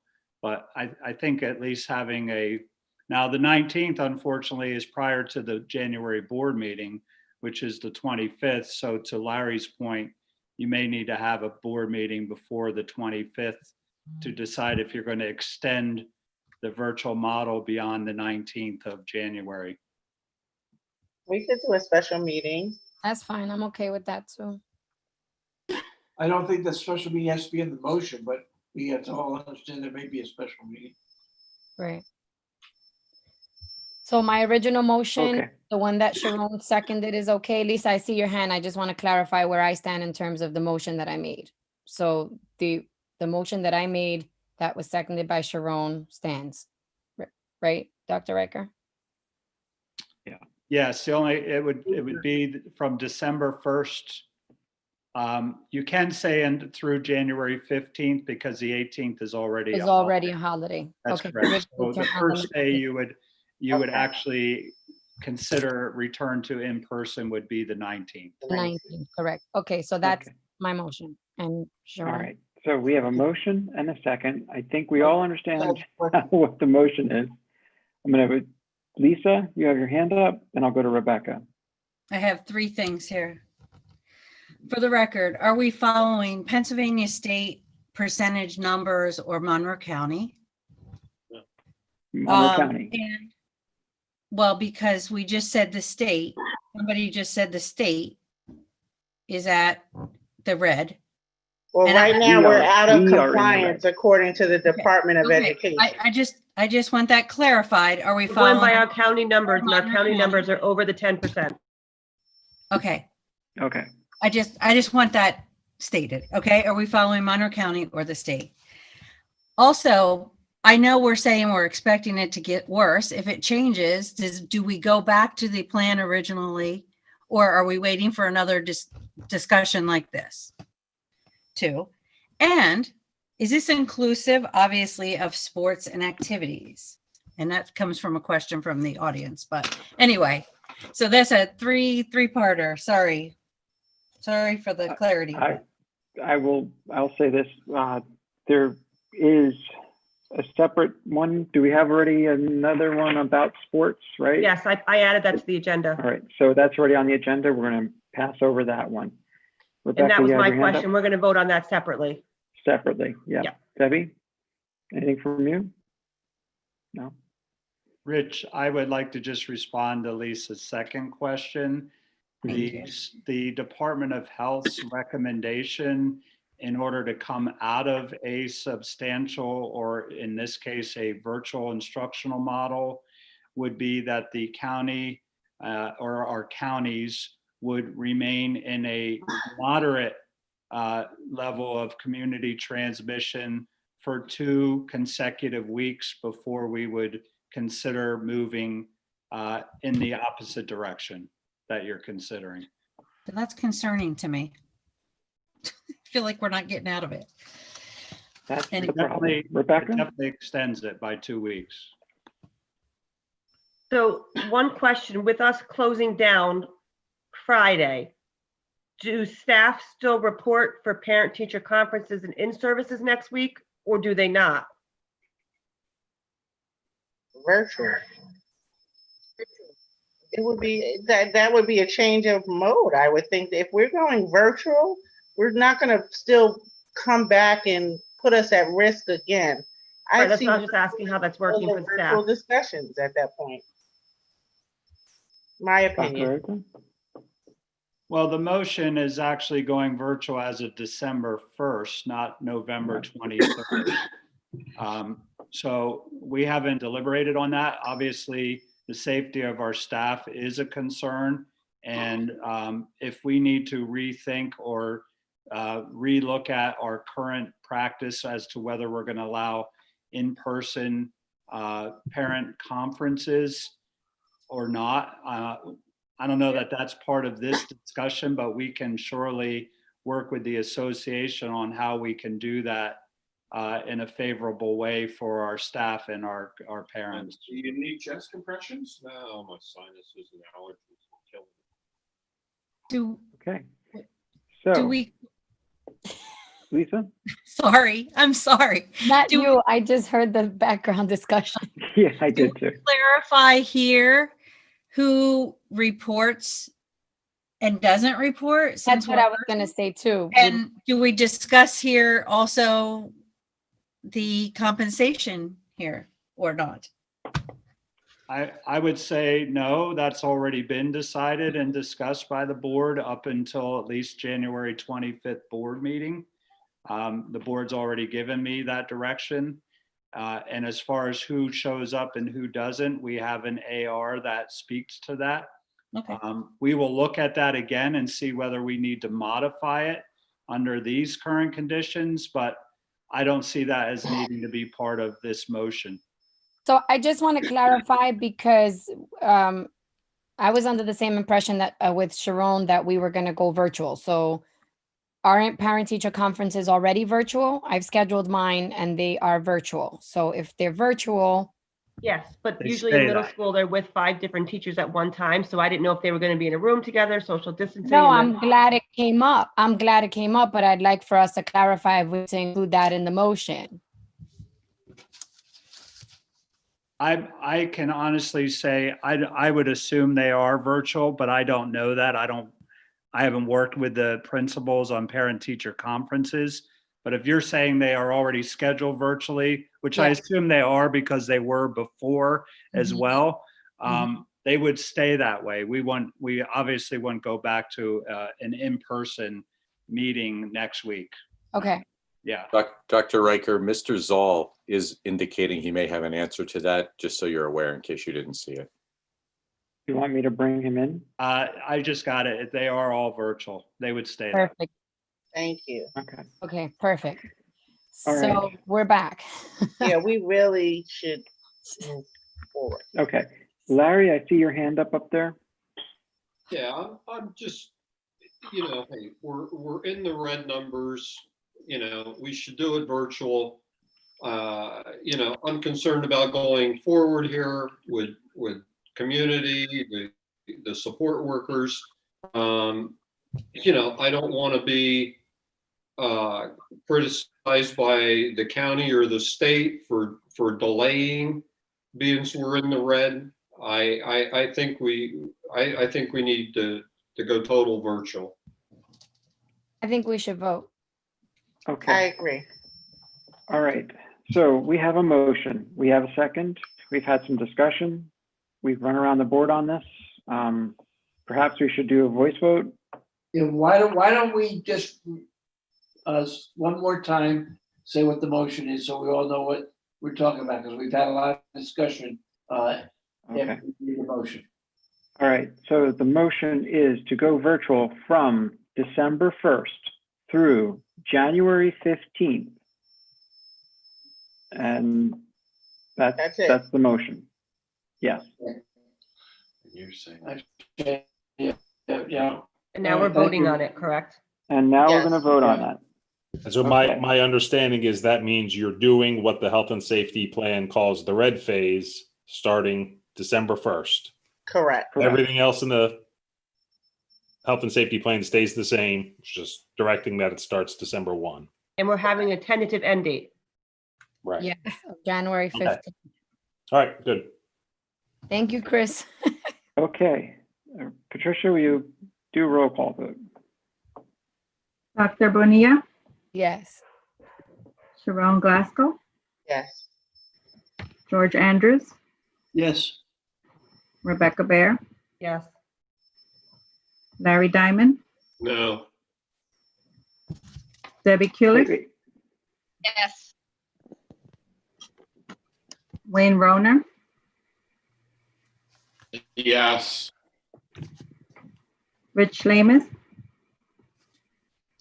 Yes. Lisa Van Wy. No. So 7-2. George, Larry, you voted no against that. What was that? Why was that? So you don't want to go virtual, Larry? No, I want it to start tomorrow, Okay. Oh, Okay. not 2 weeks from now. no, that's next Right. week. This is, okay. Well, Yep, I wanted that's it fine. to You want? start And you tomorrow. guys, the vote is cast. Yes, that's it. Let's Okay. stay focused. All right, I got it. All right. Super. So that's one down. The next one, we might as well just go right into the sports part of it. So are we going to, now that we're closed, Can we Are follow we going to- PIAA standards, whatever PIAA allows? yeah, there's the motion to follow PIAA standards. I'll second that. Okay, we have a motion and a second to follow PIAA standards for athletics. And we have to allow What does access that to the mean? schools to practice. Whoa. What is the standard? Somebody help me understand What what does the that mean? standard is. They're allowing them to practice, and the season is supposed to start tentatively December 22nd is the first, no, beginning, mid-December is the first game. Tryouts begin next week. So that's transportation. That's just like them Wait, being well, in school. Yeah, Wait a minute. Can I get Dr. Riker to make sure we have that clear, please? The department or the EPC and the PIAA practice begins on November 20th. The first day of competition, I believe, is December 16th. The EPC, which we are part of, the Eastern Pennsylvania Conference, they would compete between December 16th and December 23rd. They would suspend competition again and through January. They would restart their competition on January 15th. So the current plan that's been approved by the EPC is that they would begin practice the 20th. They would begin their first competition December 16th through the 23rd. They would suspend all competition until January 15th, where they would reconvene competition. And just as a reminder, as you approved last month in phase 4 of the plan, we would only be competing with Monroe County schools.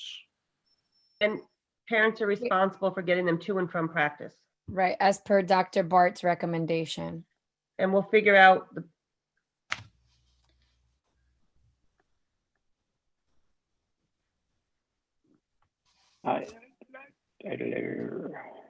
What happened? I'm just trying to, like, is that, or do we have to provide transportation for the students if we're offering it the as games we do, extracurricular correct? I activity? believe we do for the games, but not practice. We would provide transportation, obviously, to our games in our other schools. I think the practice question always came up with the A-B group, but now that all students will be virtual and we would be going virtual, there wouldn't be any transportation services unless you wanted to provide that for athletes to attend practice.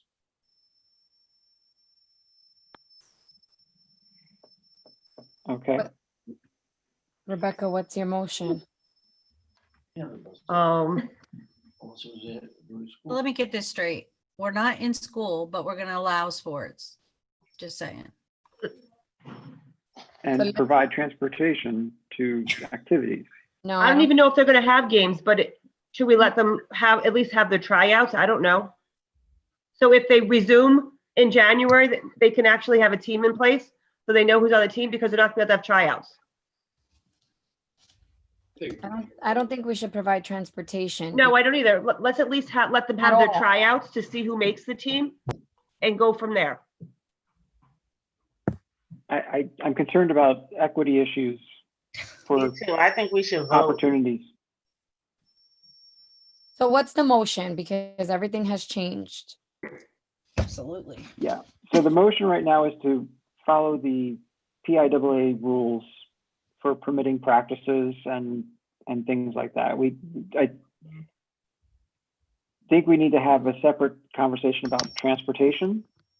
Should we make that a second vote, or should we roll everything into the same one? Chris, what do you think?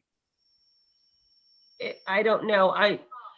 When we had tryouts in the summer for fall sports, there was no transportation provided because it was in the summer. And they practiced 3 weeks prior to school starting, and parents were responsible for getting their kids to and from practice. So. Okay. And I have a comment. I think we're really, really missing the boat. So if we're saying that we're not going to have in-person school, but we're supporting in-person sports, like, what's the priority here? What are we doing? I agree. What are we doing? Exactly. Okay. If she can't go to school, she can't go to play basketball. I mean, it just has to make sense. And I'm not sure that we are at this point. And we keep making concessions. If we make a decision, stand by the decision and let's live with it. We'll always have an opportunity to modify or make changes, but stand by the decision. It just doesn't make sense to keep fighting for extra when we're saying we're stopping. Yeah, I agree with that, Sharon. And I've been saying for a while that we keep going back on decisions. However, you all had decided to continue with sports. So if the conversation is changing now and we're saying we're not going to do sports, then let's just vote for it. So Rebecca puts a motion and we vote. Yeah, let's vote. The motion out there? No, Right, not the yet. motion is to allow Right, sports. what is the motion? The motion is to allow sports following the PIAA guidance. And can we clarify who does PIAA follow? Do they follow EPC and the President state, Kennedy? yeah. Just to clarify, again, you already approved that last month. Right. So to Dr. Bonilla's point, you're either choosing to continue it or stop it. Right, that's what I'm So thinking. you don't have to approve unless you're changing what you approved last Okay. month, which was those dates that I just shared with all of you. Right. You already spent the time deliberating that and approved that model that I just shared. So really your decision is whether you wish to continue with that model, then you don't have to do anything, or you're going to suspend that model and not allow students to participate in athletic sports. So just to simplify it, that's really all you're deciding, unless you want to totally modify the model and say, we're not going to start any sports until January 15th. Which I think is what I hear people saying. So at this point, Rebecca, you can make your motion, clarify that, and we vote. And then somebody else can make a motion. Mine is to stay status quo. All right, so withdraw. Or you don't your have to motion. do anything, and Okay. it was already voted on. But Perfect, then it's I'm coming status up. quo. it's just- I Right. don't know. And if people don't want sports, then somebody can make a motion for that. I'll make that. Larry, Larry? Let's not make new motions. We have a motion on the table, which as No, I don't understand go it, is back. essentially to ratify the district's decision from last month. okay. So if we keep Rebecca took hers back. Either that gets withdrawn or you vote on that. She took it back. right, so Rebecca's withdrawn her motion. Right. So there's nothing on the table right now. The table is clear. Larry, I think, put his hand up saying, I make that motion to cancel winter sports. Is that what you're saying, Larry? Yes. Okay. So there's a motion, I second. and Sharon has seconded. So there's a motion and a second. Now we're discussing canceling winter sports as of this time. If we go back to school January 15th, can it resume? If our numbers, it depends. We still have to have that 2-week window. Right, if we do to and we go back to resume. school January 15th, it can resume. So You're asking for the That's schedule correct. to be aligned to school? Rebecca? yes, if we go back to school January 15th, can winter sports resume? So you ask Larry to update his motion if he's agreeing with you. If not, then we vote on that and then you, I guess, make another one. Yeah, I'd update that motion to that if in fact the district is out of the red. Right. Okay. So the motion is that it's aligned with the plan for virtual learning, right? So if we come back from virtual learning, we come back. to They'll school. resume. If not, Okay. Right. Okay. Okay, No so we have a sports. So there's- motion. The motion is no sports, correct? Correct. Well, no sports while there's virtual school, while we're in the red. Right. Okay, Call the so we have a motion and a second. Discussion, anything else? Mr. Schlemus, Yes, just because I read this plan every day, I know not everyone probably sleeps with No, it. Some of us do. we don't.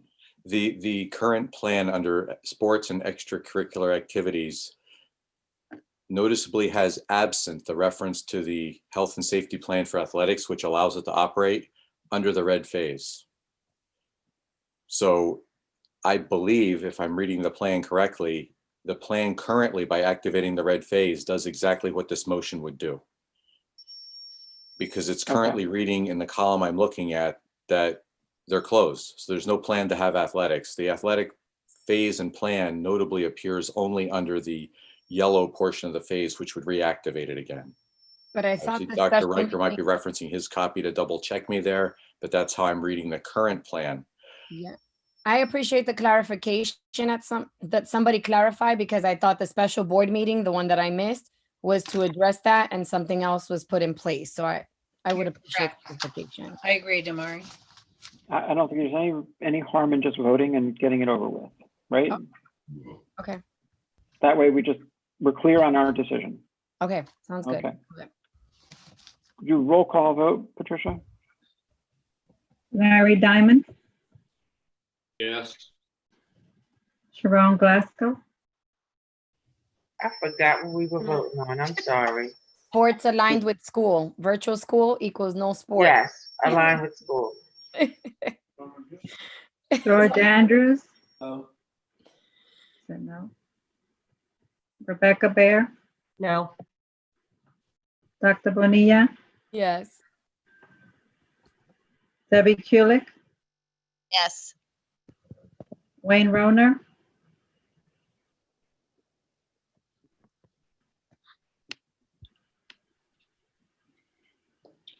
Yes. Rich Schlamuth, Yes. Lisa Van Wy. I'm gonna say yes, but for the record, I want the kids to play sports as well as I want them to go to school. We all do. 7-2. Okay, I want thank the you very much. community to know, Rich. Yes. I want the community to know that the South would love to play a Turkey Day game against Parkland School District simply because it's their senior year. They were robbed of an opportunity for success. And I just want to make sure everybody understands how emotionally tormented this community is with respect to COVID-19. And there's families and student athletes that want to compete. I just want, I voted yes to go with virtual simply because it's the right thing to do. But I want everybody to understand there's people emotionally hurting right now with the fact that they can't compete. Completely understand that. Okay. Finally, all right, so I think that covers those items. Moving on to more new business. Local board procedures, motion to adopt the board policies listed. So moved. Second. Second. We have a motion and a second to adopt the board policies listed. Okay, all in favor? Aye. Aye. Aye. Opposed? Excellent. All right, a motion to approve the employment actions listed in accordance with the associated applicable policies, procedures, and contractual agreements. And this also includes to remove Angela's resigning, right? That's under. Yes, I made that motion. Yes. And I understand Tom wanted to be put in that column too, right? Yes. Tom? Tom, you want us to pull yours out too? Yes, please. He's smiling. I see that as a yes. Okay. Are we having discussion on this now? Yes. Yeah, I wanted to discuss one of the appointments too, based on some of the letters we received. I'm just saying we're having this, well, I see Renee Stevens who made now principal of soccer, which is great. I'm glad to see that. And now Rebecca Lopez is going over to. Did we want to discuss some of those letters we received via email in the last 48 hours? Rebecca? Did we get a first and a second, folks? Yes, please. Yeah. First, second. I don't think we got that far. No, we didn't. I'll make the motion. Okay, hold on. Okay, everybody time out. Dr. Bart, you are free to leave us now. Thank you so much, Dr. Bart. Thank you. Thank you. Okay. Great discussions, everyone. Thank you. Thank you. All right, second, I think we need a motion. I said something, but I don't think I actually got a second or motion on this one. So motion I'll second to, it. okay. So a motion and a second. And Rebecca started asking a question, and we're gonna start with Rebecca. Did we want to discuss those letters we received from our our community, or do we not want to? Is it moot right now? It's a personnel item. I don't think you should be discussing them. But I'll let Chris weigh in. Well, it determines how we vote on appointments. That's why I asked. Well, you can pull it out, but Yeah, I was gonna say you can pull it out if you want, or just vote against it when we pull it out. I don't know how everybody else feels about it. That's why I was asking that question. Unfinished business. I think it's a personnel issue. I would discourage you from discussing the pros and cons of particular personnel decisions, but any board member can request any particular item to be pulled and voted on separately. Well, I guess we want, on resignations, we want number 1 pulled. Already is. Okay, yeah. And then I guess the one that Rebecca's talking about is the that needs to be discussed would be school year 2021, number 25. Am I right, Rebecca? If we choose to. What page is that? That's on page 7. How about, do we want to discuss number of appointments on page 4, number 4? no, Chris, can we discuss that one? No, not I really. don't want to discuss that one. No. And I would discourage you from discussing any of them, but if you want to pull them out and vote on them separately, you certainly may do that. That's right. Yeah, you can't really discuss them. I don't, well, I want to vote on it. It's just, I think the public needs to know. Okay. He said we cannot No. discuss it. That's why we had an executive session. That's right. Okay, Personnel. hold on a second. All right, before we go too much further, I heard, okay, if we want to pull one out to have a separate vote on that, we need a motion and a second on those, right? We typically just, if it's any board member requests it, it can be voted on Right. separately. Okay, so George, you said which one first? There's none. I thought Rebecca was talking about then the, No, I'm okay. I just wondered if you guys wanted to, that's all. well, okay, well, I'm okay with it, yeah. Okay, Rich, so Lisa? Rich, if I may, I just want to make sure the board members got the corrections. There were 2 corrections on the initial agenda for, if you look on page 2, number 5, that's a student aid. It says from Middle Smithfield, it should say Resica. And student aid 2, it says Bushkill, it should say High School South. And the other correction was on page 5, letter E. It says that the driver is from 8 to 6. Those numbers are reversed. It should say from 6 to 8. So I just want to make sure the board's clear on those changes. Which I page? believe copies were sent to you, but I want to make sure you have them. 5, letter E. Okay, From 6 to 8. so with those changes, we have in here the changes Dr. Riker mentioned, as well as pulling out Angela's resigning. Yeah. Anything else that needs to be pulled out? Yes, Lisa. No, I just want to make a statement. Yes, make a statement. And then I have a question. I just want to reluctantly accept Tom McIntyre's resignation. You might. I'm I not going to accept it at all. I don't accept it, but I guess he's leaving anyway, regardless.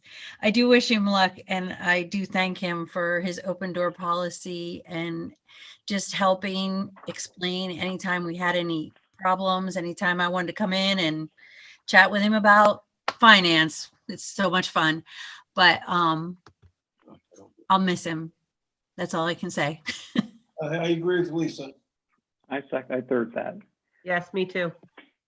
So And I do have a question on the item that Dr. Riker was talking about, item E, for that gentleman. Is that a permanent move, or is it really just for September to October? I believe it's only for September. That did not change. So that is not a correction that we want to make from the September to October. I think that was due to extra runs. And so those runs, or he would have stopped that run or making that extra run as of October 18th. Okay. What was that, Lisa? Just that the one that we pulled out, or we changed. I'm sorry. It was on page 5, item E. That's all. Okay, gotcha. Okay, so we have a motion. Sorry, Tom. That's all right. Discussion. Just thank Anything you. else, folks? Rich, can I just say something real quick?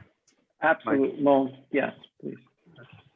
Just thank you very much for the Only if kind you're words. gonna say that you're staying. I do appreciate the kind words, and I did enjoy my time. I mean, it's been 8 years, believe it or not, that I've been working for the district, and I did learn a lot. And I learned a lot from the board and actually the staff that I've been working with for the last 8 years, and I appreciate everything that everyone's done for me. Thanks, Tom. Thank you. Thank you, Tom. Thank you, Tom. Okay, motion, second, discussion, anything else, folks? All right, all in favor of these employment actions signify by saying aye. Aye. Aye. All right. And I think that moves me now over to motion to approve the following memorandum of understandings and/or settlement agreements.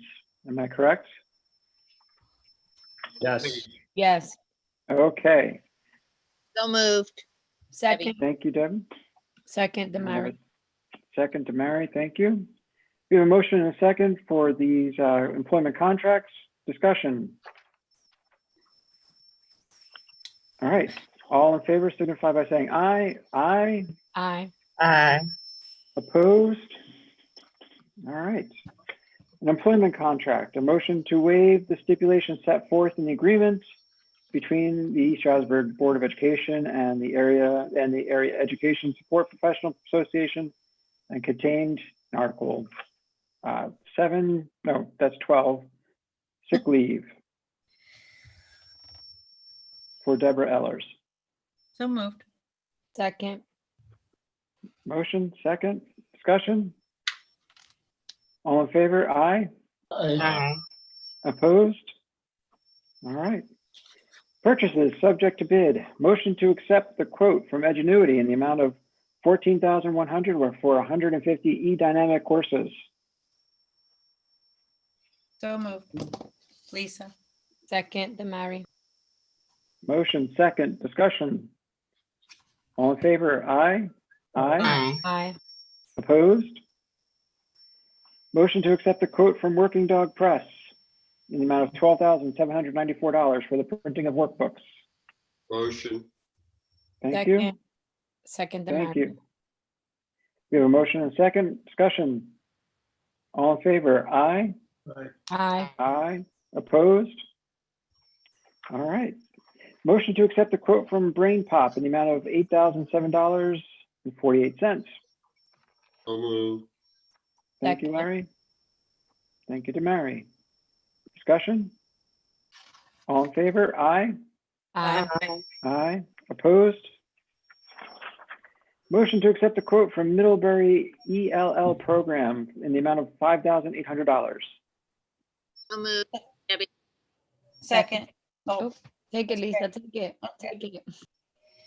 Debbie and Lisa, motion second. Discussion? All in favor? Aye. Aye. Opposed? Moving on to cooperative purchasing. Motion to approve the quote from Commercial Refrigeration for $6,218 for the replacement and installation of a new ice machine in High School North. Motion. Second. Thank you. Motion and a second. Discussion. All in favor? Aye. Aye. Aye. Opposed? Excellent. Motion to approve the budget transfers, payment of bills, and treasurer's report listed in this agenda for 2021 fiscal year in accordance with the section 687 of the Public School Code and recent directives from the Department of Education and interpretations made by the Auditor General. So moved, Lisa. Second, Mary. We have a motion and a second. Discussion. Yeah. On the section where on pages, I think it's on the PSDLAF, we only got 4 of the 8 pages, and the numbers add up except where it says it doesn't give us a breakdown of what the 41 million is, and it's probably in that one of those 4 pages we didn't get. And for us to actually get these numbers to add up from the first page, which is a summarization, to coincide with the numbers, I think and I don't know why we didn't get them because it's only 4 pages. George, what are you talking about? What page are you talking about? I'm looking at 119 on the PSDLAF monthly statement. We've got page 1, 4, 5, 6, and we don't have 2, 3, 7, and 8. I don't know why we don't, but the numbers that come up on I'll tell you what page it is. The first part of it would be 114 probably. When you add the numbers up on 114 or 115, we'll look at this. It says 53 million. Okay, number 3 on page 114, third one down. I'm just trying to find out how they got the total, and we're missing 4 pages on the report. That's all I'm saying. And without those 4 pages, how can I figure out what they are? Why wouldn't we put the 4 pages in? That's my other question. We have all the pages for everything else. Why wouldn't we put the pages 1 through 8 in this? And why do we just do 1, 4, 5, and 6? So can you ask Tom the question, or can you just vote no when we vote? I'll vote no, yeah. I'll vote no only because, not that I don't agree with it, I vote no because I don't have the information. That's fine, and you're entitled to that. And you've had the board packet since Wednesday. Yeah, but you've had the board packet since Wednesday. Report 1 through 8, and we only got 4 pages. It's like 41 million. Okay. We're talking $41 million. When we want to know that? Yes, and you had since Wednesday to ask that question. George, are you asking about the bond thing? No. No. Okay. No, I'm asking where they're getting the numbers. And we had an executive session right before this. You didn't ask either. 4 pages. Okay. Of a report, it says 1 through 8. We're missing 4 pages. This is why you lose chief financial officers. I was gonna say Tom is leaving with the $41 million. That's why he's leaving. I mean. Yeah, no. I think that's a public statement. Go free. That was a joke. It's a joke. He is not leaving with the money. Exactly. What day did you get this board book, George? I'm not upset with anybody. No. George, what day did you get this board book? He's not listening. Like everybody else. No, he's not. George, what day did you get this board book? Huh? What day did you get this board book? What day did I get what? The board book. This board book. When did you get this? In print and by email. I got this on Wednesday. Okay, and what day is it today? If you got it on Wednesday, why didn't you look at it and ask him this question before the meeting? I didn't look at it until Sunday. Okay. Tom, do you have an answer? Just like we provide every month to the board, we provide the front page of every document so it matches, so you'll see your ending balance on the summary sheet. So if you look at page 119, which is page 1 of 8, total account is 53 million, and it matches the third account down, Pisloff, at 53.5 million. That's correct. I agree with Tom. I agree with you on that. I'm just asking where the other pages are for the details. That's all. I'm not mad at you. I'm just asking where the Okay. details. Can we move on? The board has, I'm not the mad at board, anybody. Guys, George, it's not a matter of mad. That's not the issue here. The issue is this. The board has said, we don't want all the detail. No. But if you want the detail, you before the meeting, speak to Tom. excuse me, Rich. Why would we put in 4 pages? Call a vote. Okay. There's a motion and there's a second. We've had some discussion. I've heard call the vote. All in favor? Aye. Aye. Aye. Opposed? Aye. No. All right, hold on a second here. How many votes do we have against no? You know how many votes you have, but call a roll call so we can move on. But you know you have 3. Okay, Mary. Well, hold on a second. It's 10 o'clock. I'm delirious. All right. 10:01. Rebecca, did you say yes or no? You muted yourself. I said Sorry, yes. Sorry. Okay, thank you. Right, no roll call vote. All right. Motion to approve the payment of the following invoices 6 for to the 3, right? services rendered in accordance with the recommendation of the Properties and Facilities Committee. Thank you. Second. All right, thank you. We have a motion and a second for these invoices and payments here. All in favor? Aye. Aye. Aye. Opposed? Motion to approve pay application number 4 from Cope Commercial Flooring in the amount of $18,193.50 for So Resica. moved. Thank you. Second, Lisa. Motion and second. Discussion. All in favor? Aye. Aye. Aye. Motion to approve change order number 1 from Cope Commercial Flooring in the amount of a negative $26,170 for unused project allowances. Resica. So moved. Don't move. Oh, second. All right, motion and second. All in favor? Aye. Aye. Aye. Opposed?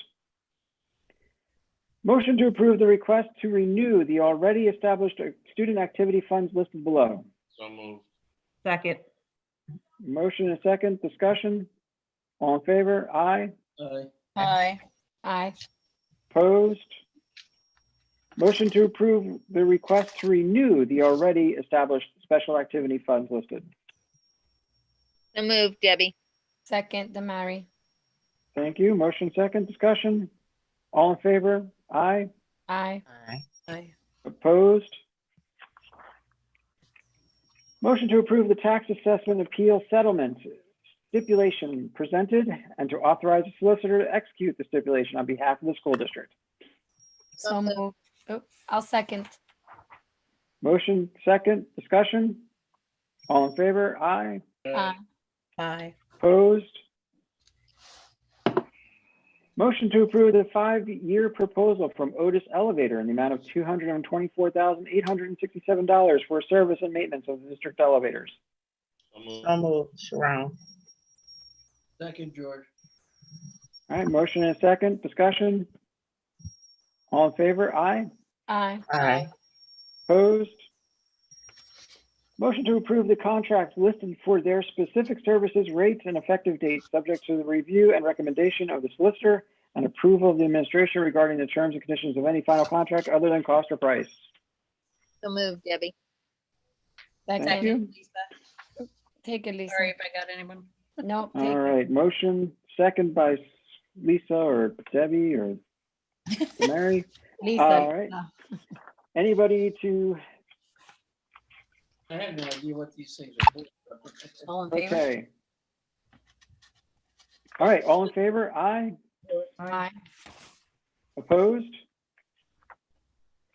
All right, motion to approve the resolution presented commending Highmark Blue Cross Blue Shield for their community service during the COVID-19 pandemic. So moved. Second, Second. Okay, motion and second, all in favor, aye. Aye. And I went out of order, and there's a motion to approve the appointment of Lyman and Ash as Special Construction Counsel for an additional one-year term pursuant to the terms of the letter of agreement between the district and Lyman and Ash dated October 16, 2018. So moved. Discussion? Yeah, Go ahead. Yeah, I've been asking for figuring out what the return on investment is, have some concerns that I've voiced, and several times we have not had the opportunity to have that discussion. And I know we have other important things to discuss, but I'm not in favor of it. So I just want to make that point. I'm in favor only because we need to finish the case we're currently working on. Because if we terminate it, then we don't finish what we started. Can we adjust and finish that, what we started, and not give them a full year? Well, I think we have to approve each. Is this an open-ended thing that we're just going to keep giving them projects, or do we have to, as a board, approve each investigation, I guess is what I That's want to my say. guess, my question, yes. Chris, it kind of sounds like, all right, two things in this contract. First, we should strike Michael Sweeney because he's no longer active with the company.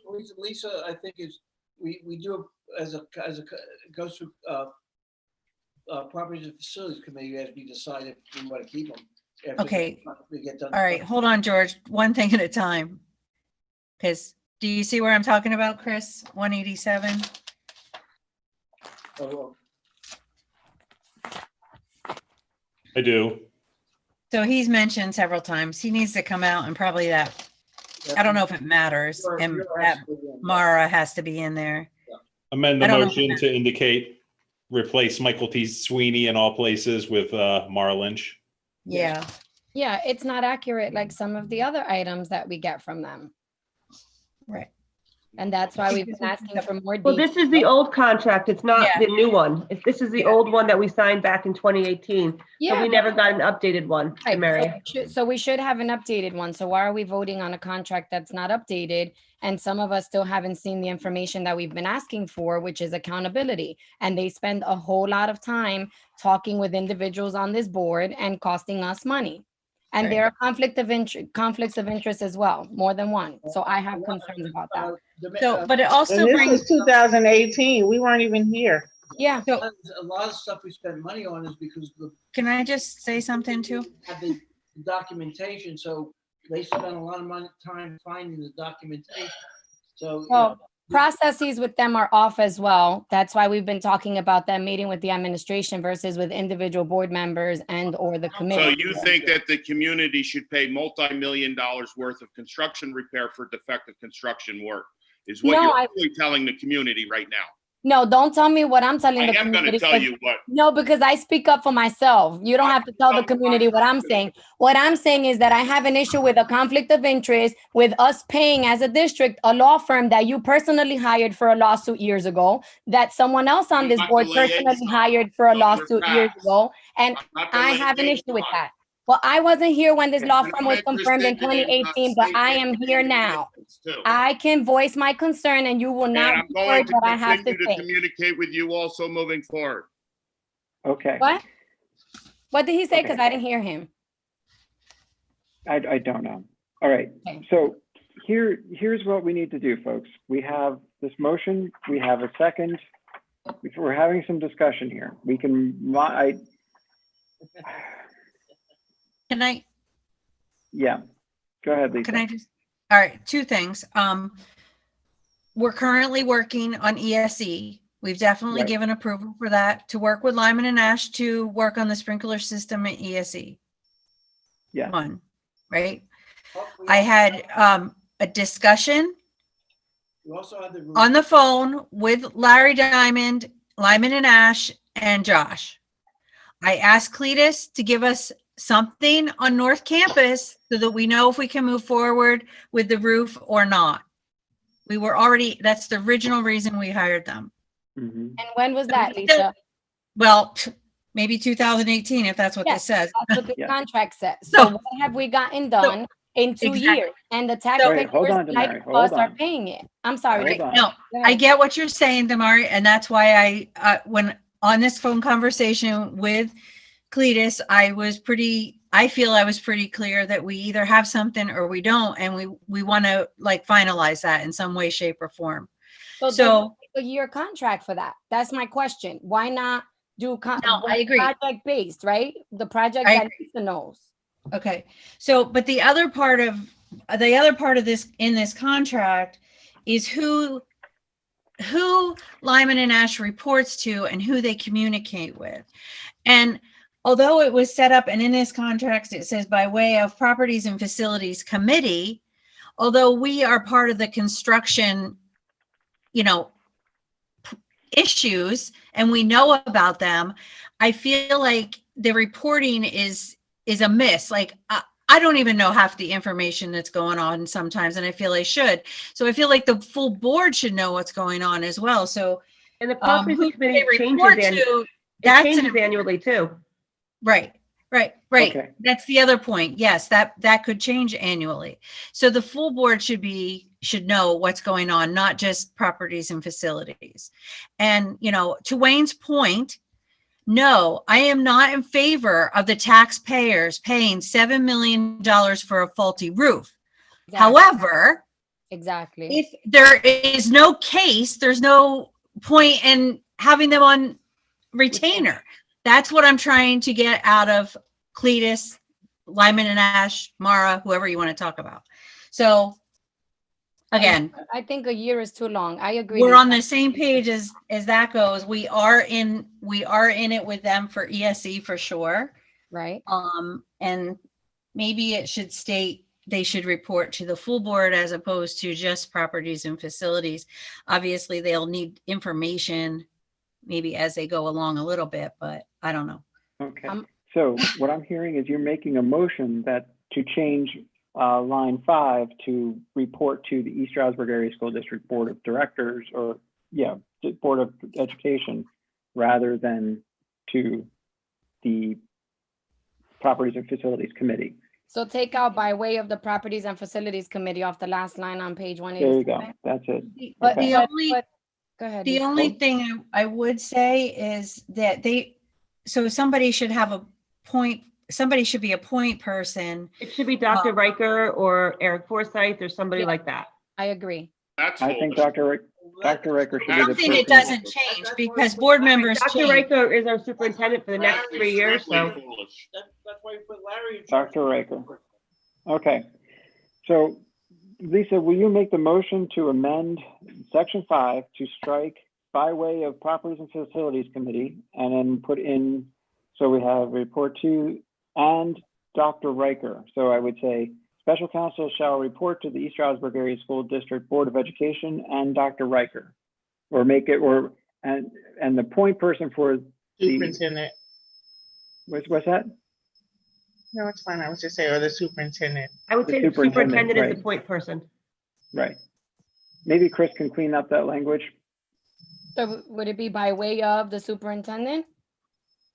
Through the And superintendent? Chris and I had that conversation about, I had to sign certain documents, and I questioned whether I should be signing it versus the board president, which Chris said it was fine. I don't know if we need anything else there for that, Chris, or. I think the board president should be the one to sign and the superintendent should be the contact. Yeah, but why should it be through finance and not Properties and Facilities? The Properties and Facilities is what handles all these projects.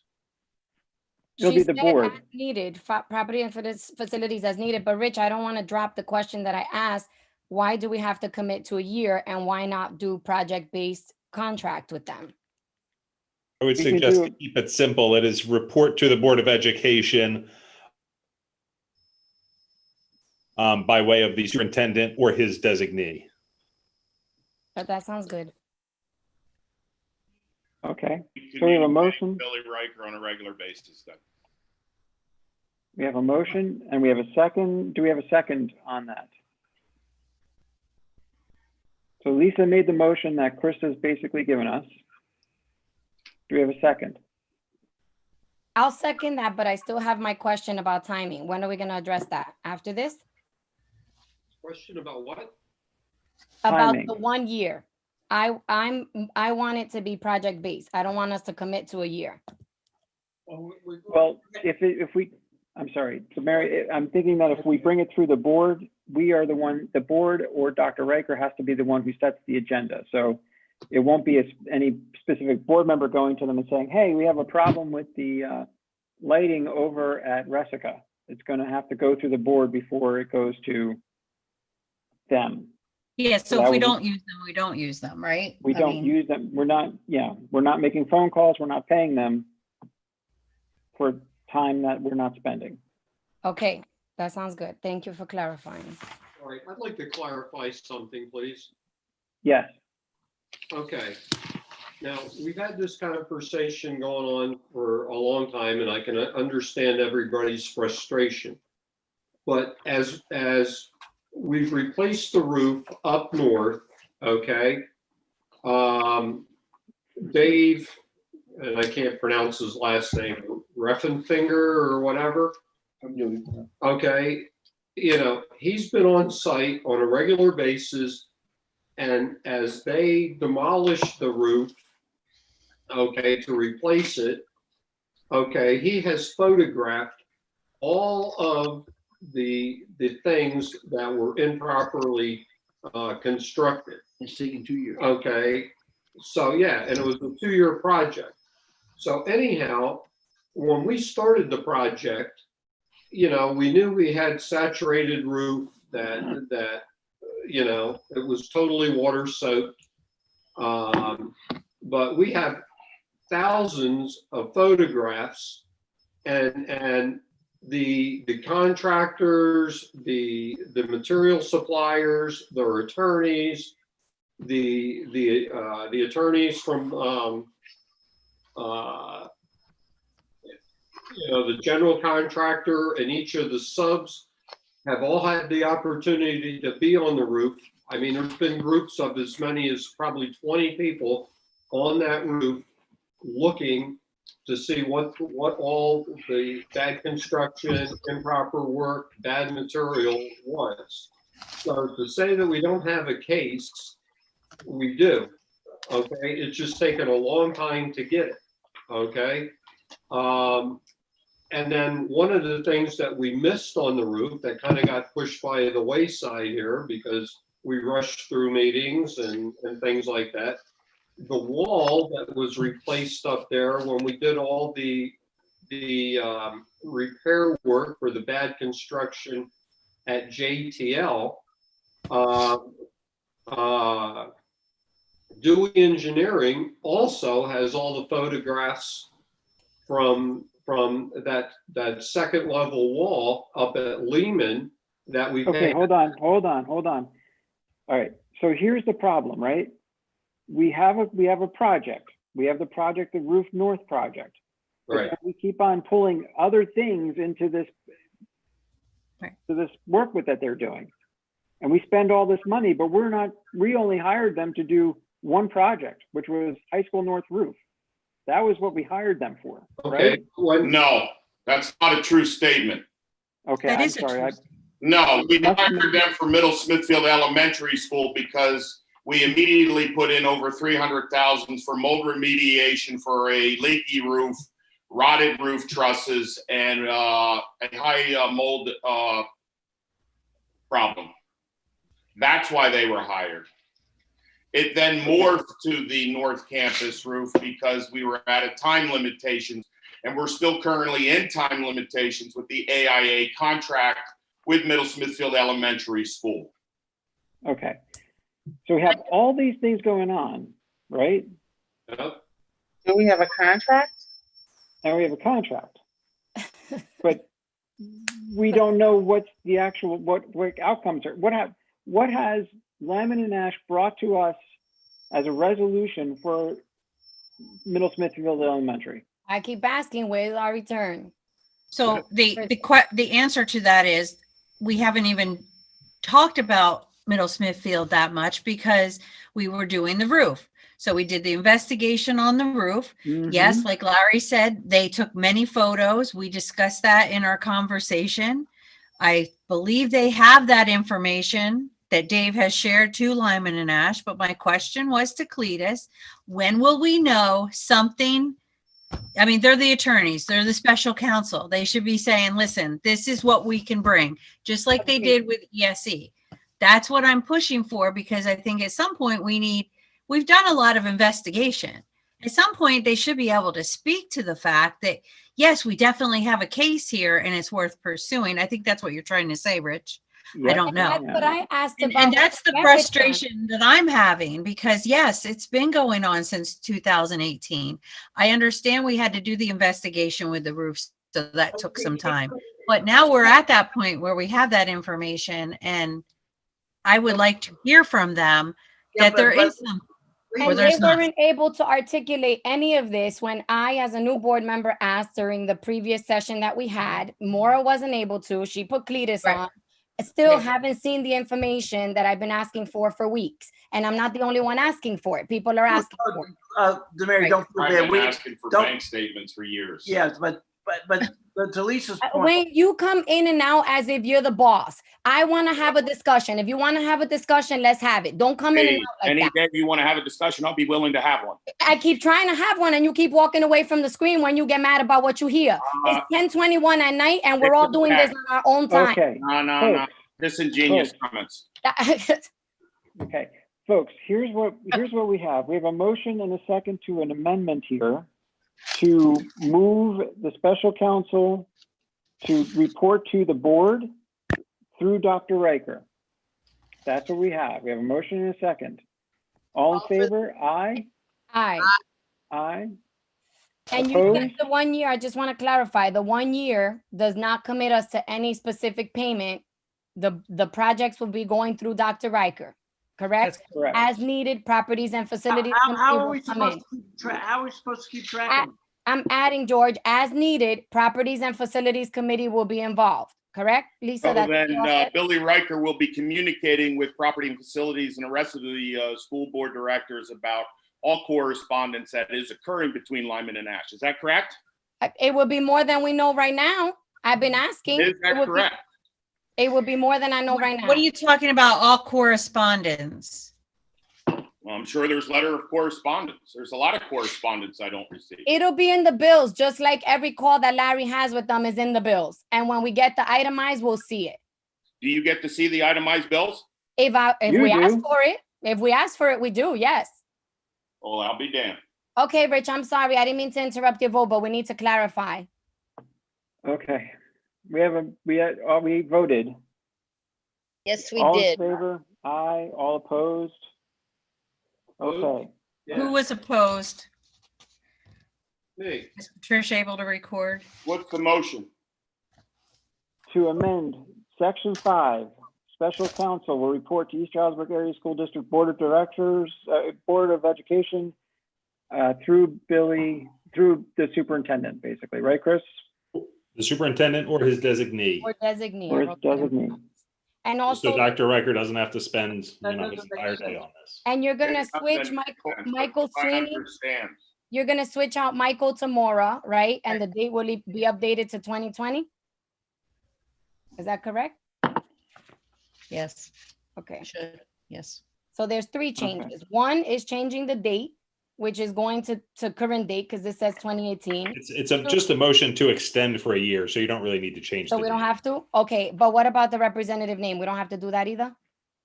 Oh, no, I think you want to do that, yes. I look forward to research. Are we extending for a year? That's what I'm trying to ask, Sharon. That's what I've been trying to ask. I would like to say extend for a year without adding any new additional projects. I just wonder why we need a year. That's my question. That's what I keep. It's gonna be a year for them to just do the activities that they Lawsuits need take to a do. while, So then unfortunately. Filed the lawsuit already. Then I agree, we shouldn't add any more projects. Where does that fit in? I don't, the board as a whole, Who's gonna do the storm drain? the board as a whole has to approve any new projects. Who's gonna do the storm drain? Well, right now, Lyman and Ash is working on the stormwater issue. Yes or no? But George didn't know that because George just asked who's gonna do it. So, okay, clarify the vote, Rich, so we could vote. I'm sorry I interrupted you. Okay. We're just extending for the year, right?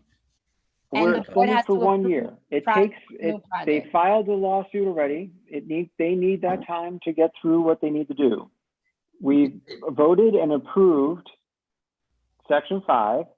We also have to adjust Michael Sweeney to Mora, and we're going to extend for 1 year.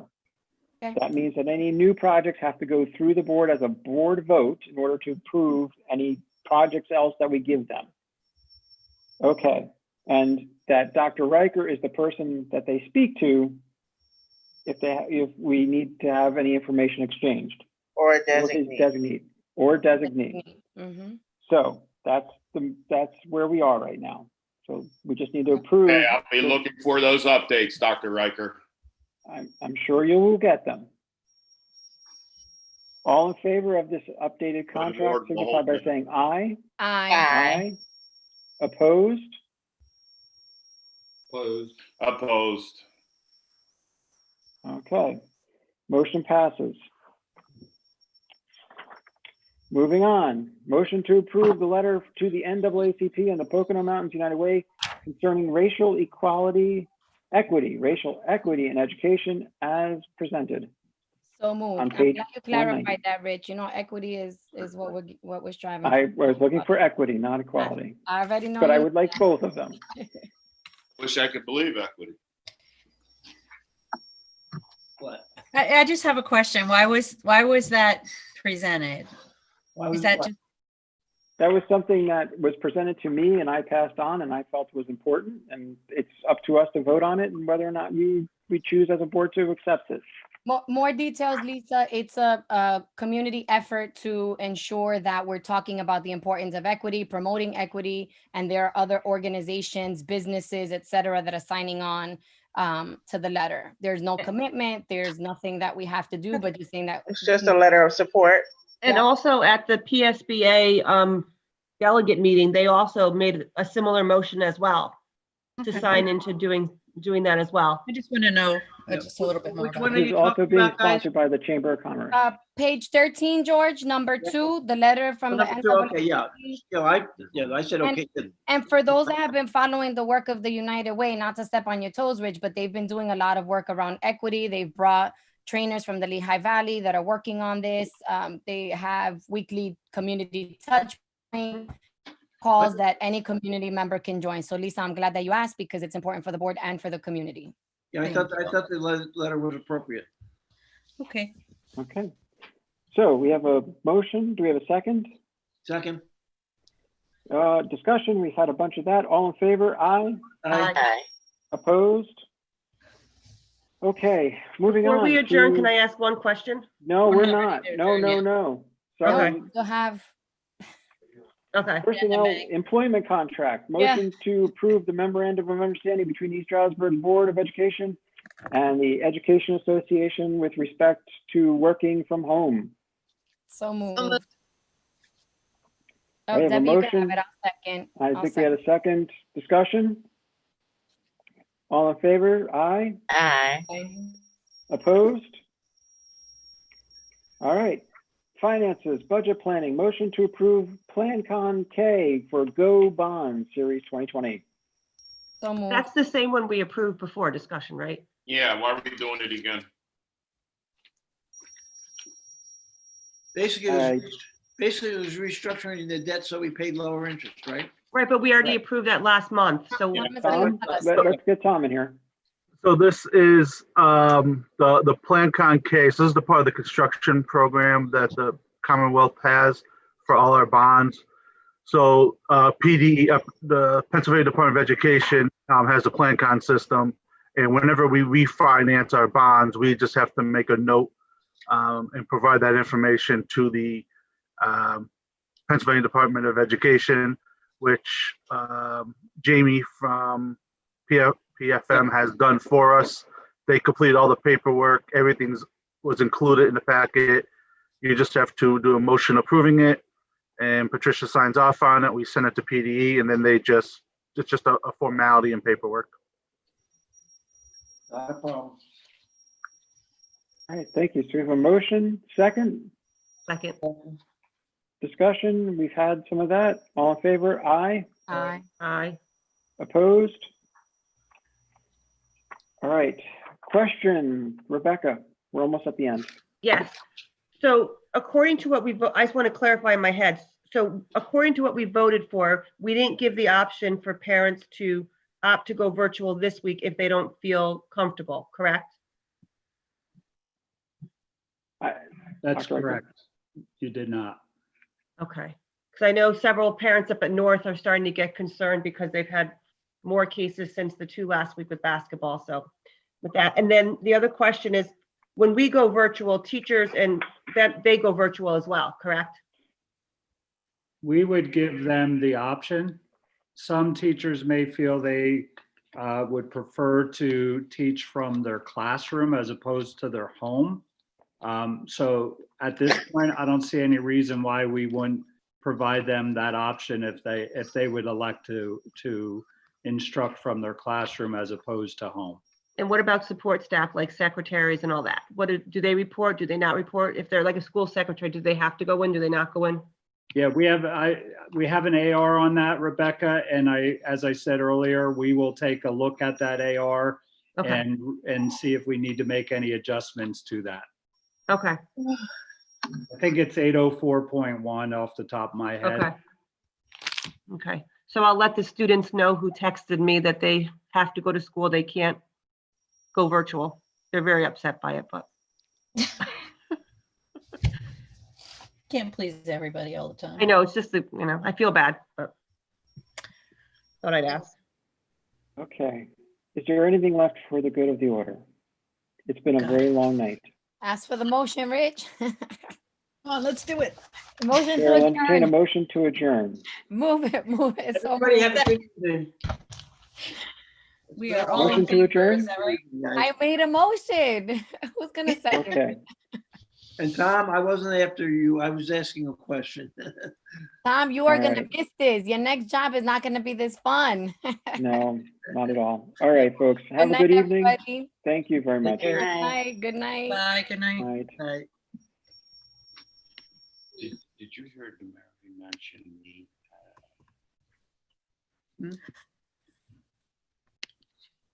What? Okay, good night. Good night, good night. Thanks, Patricia. You're welcome. Good night.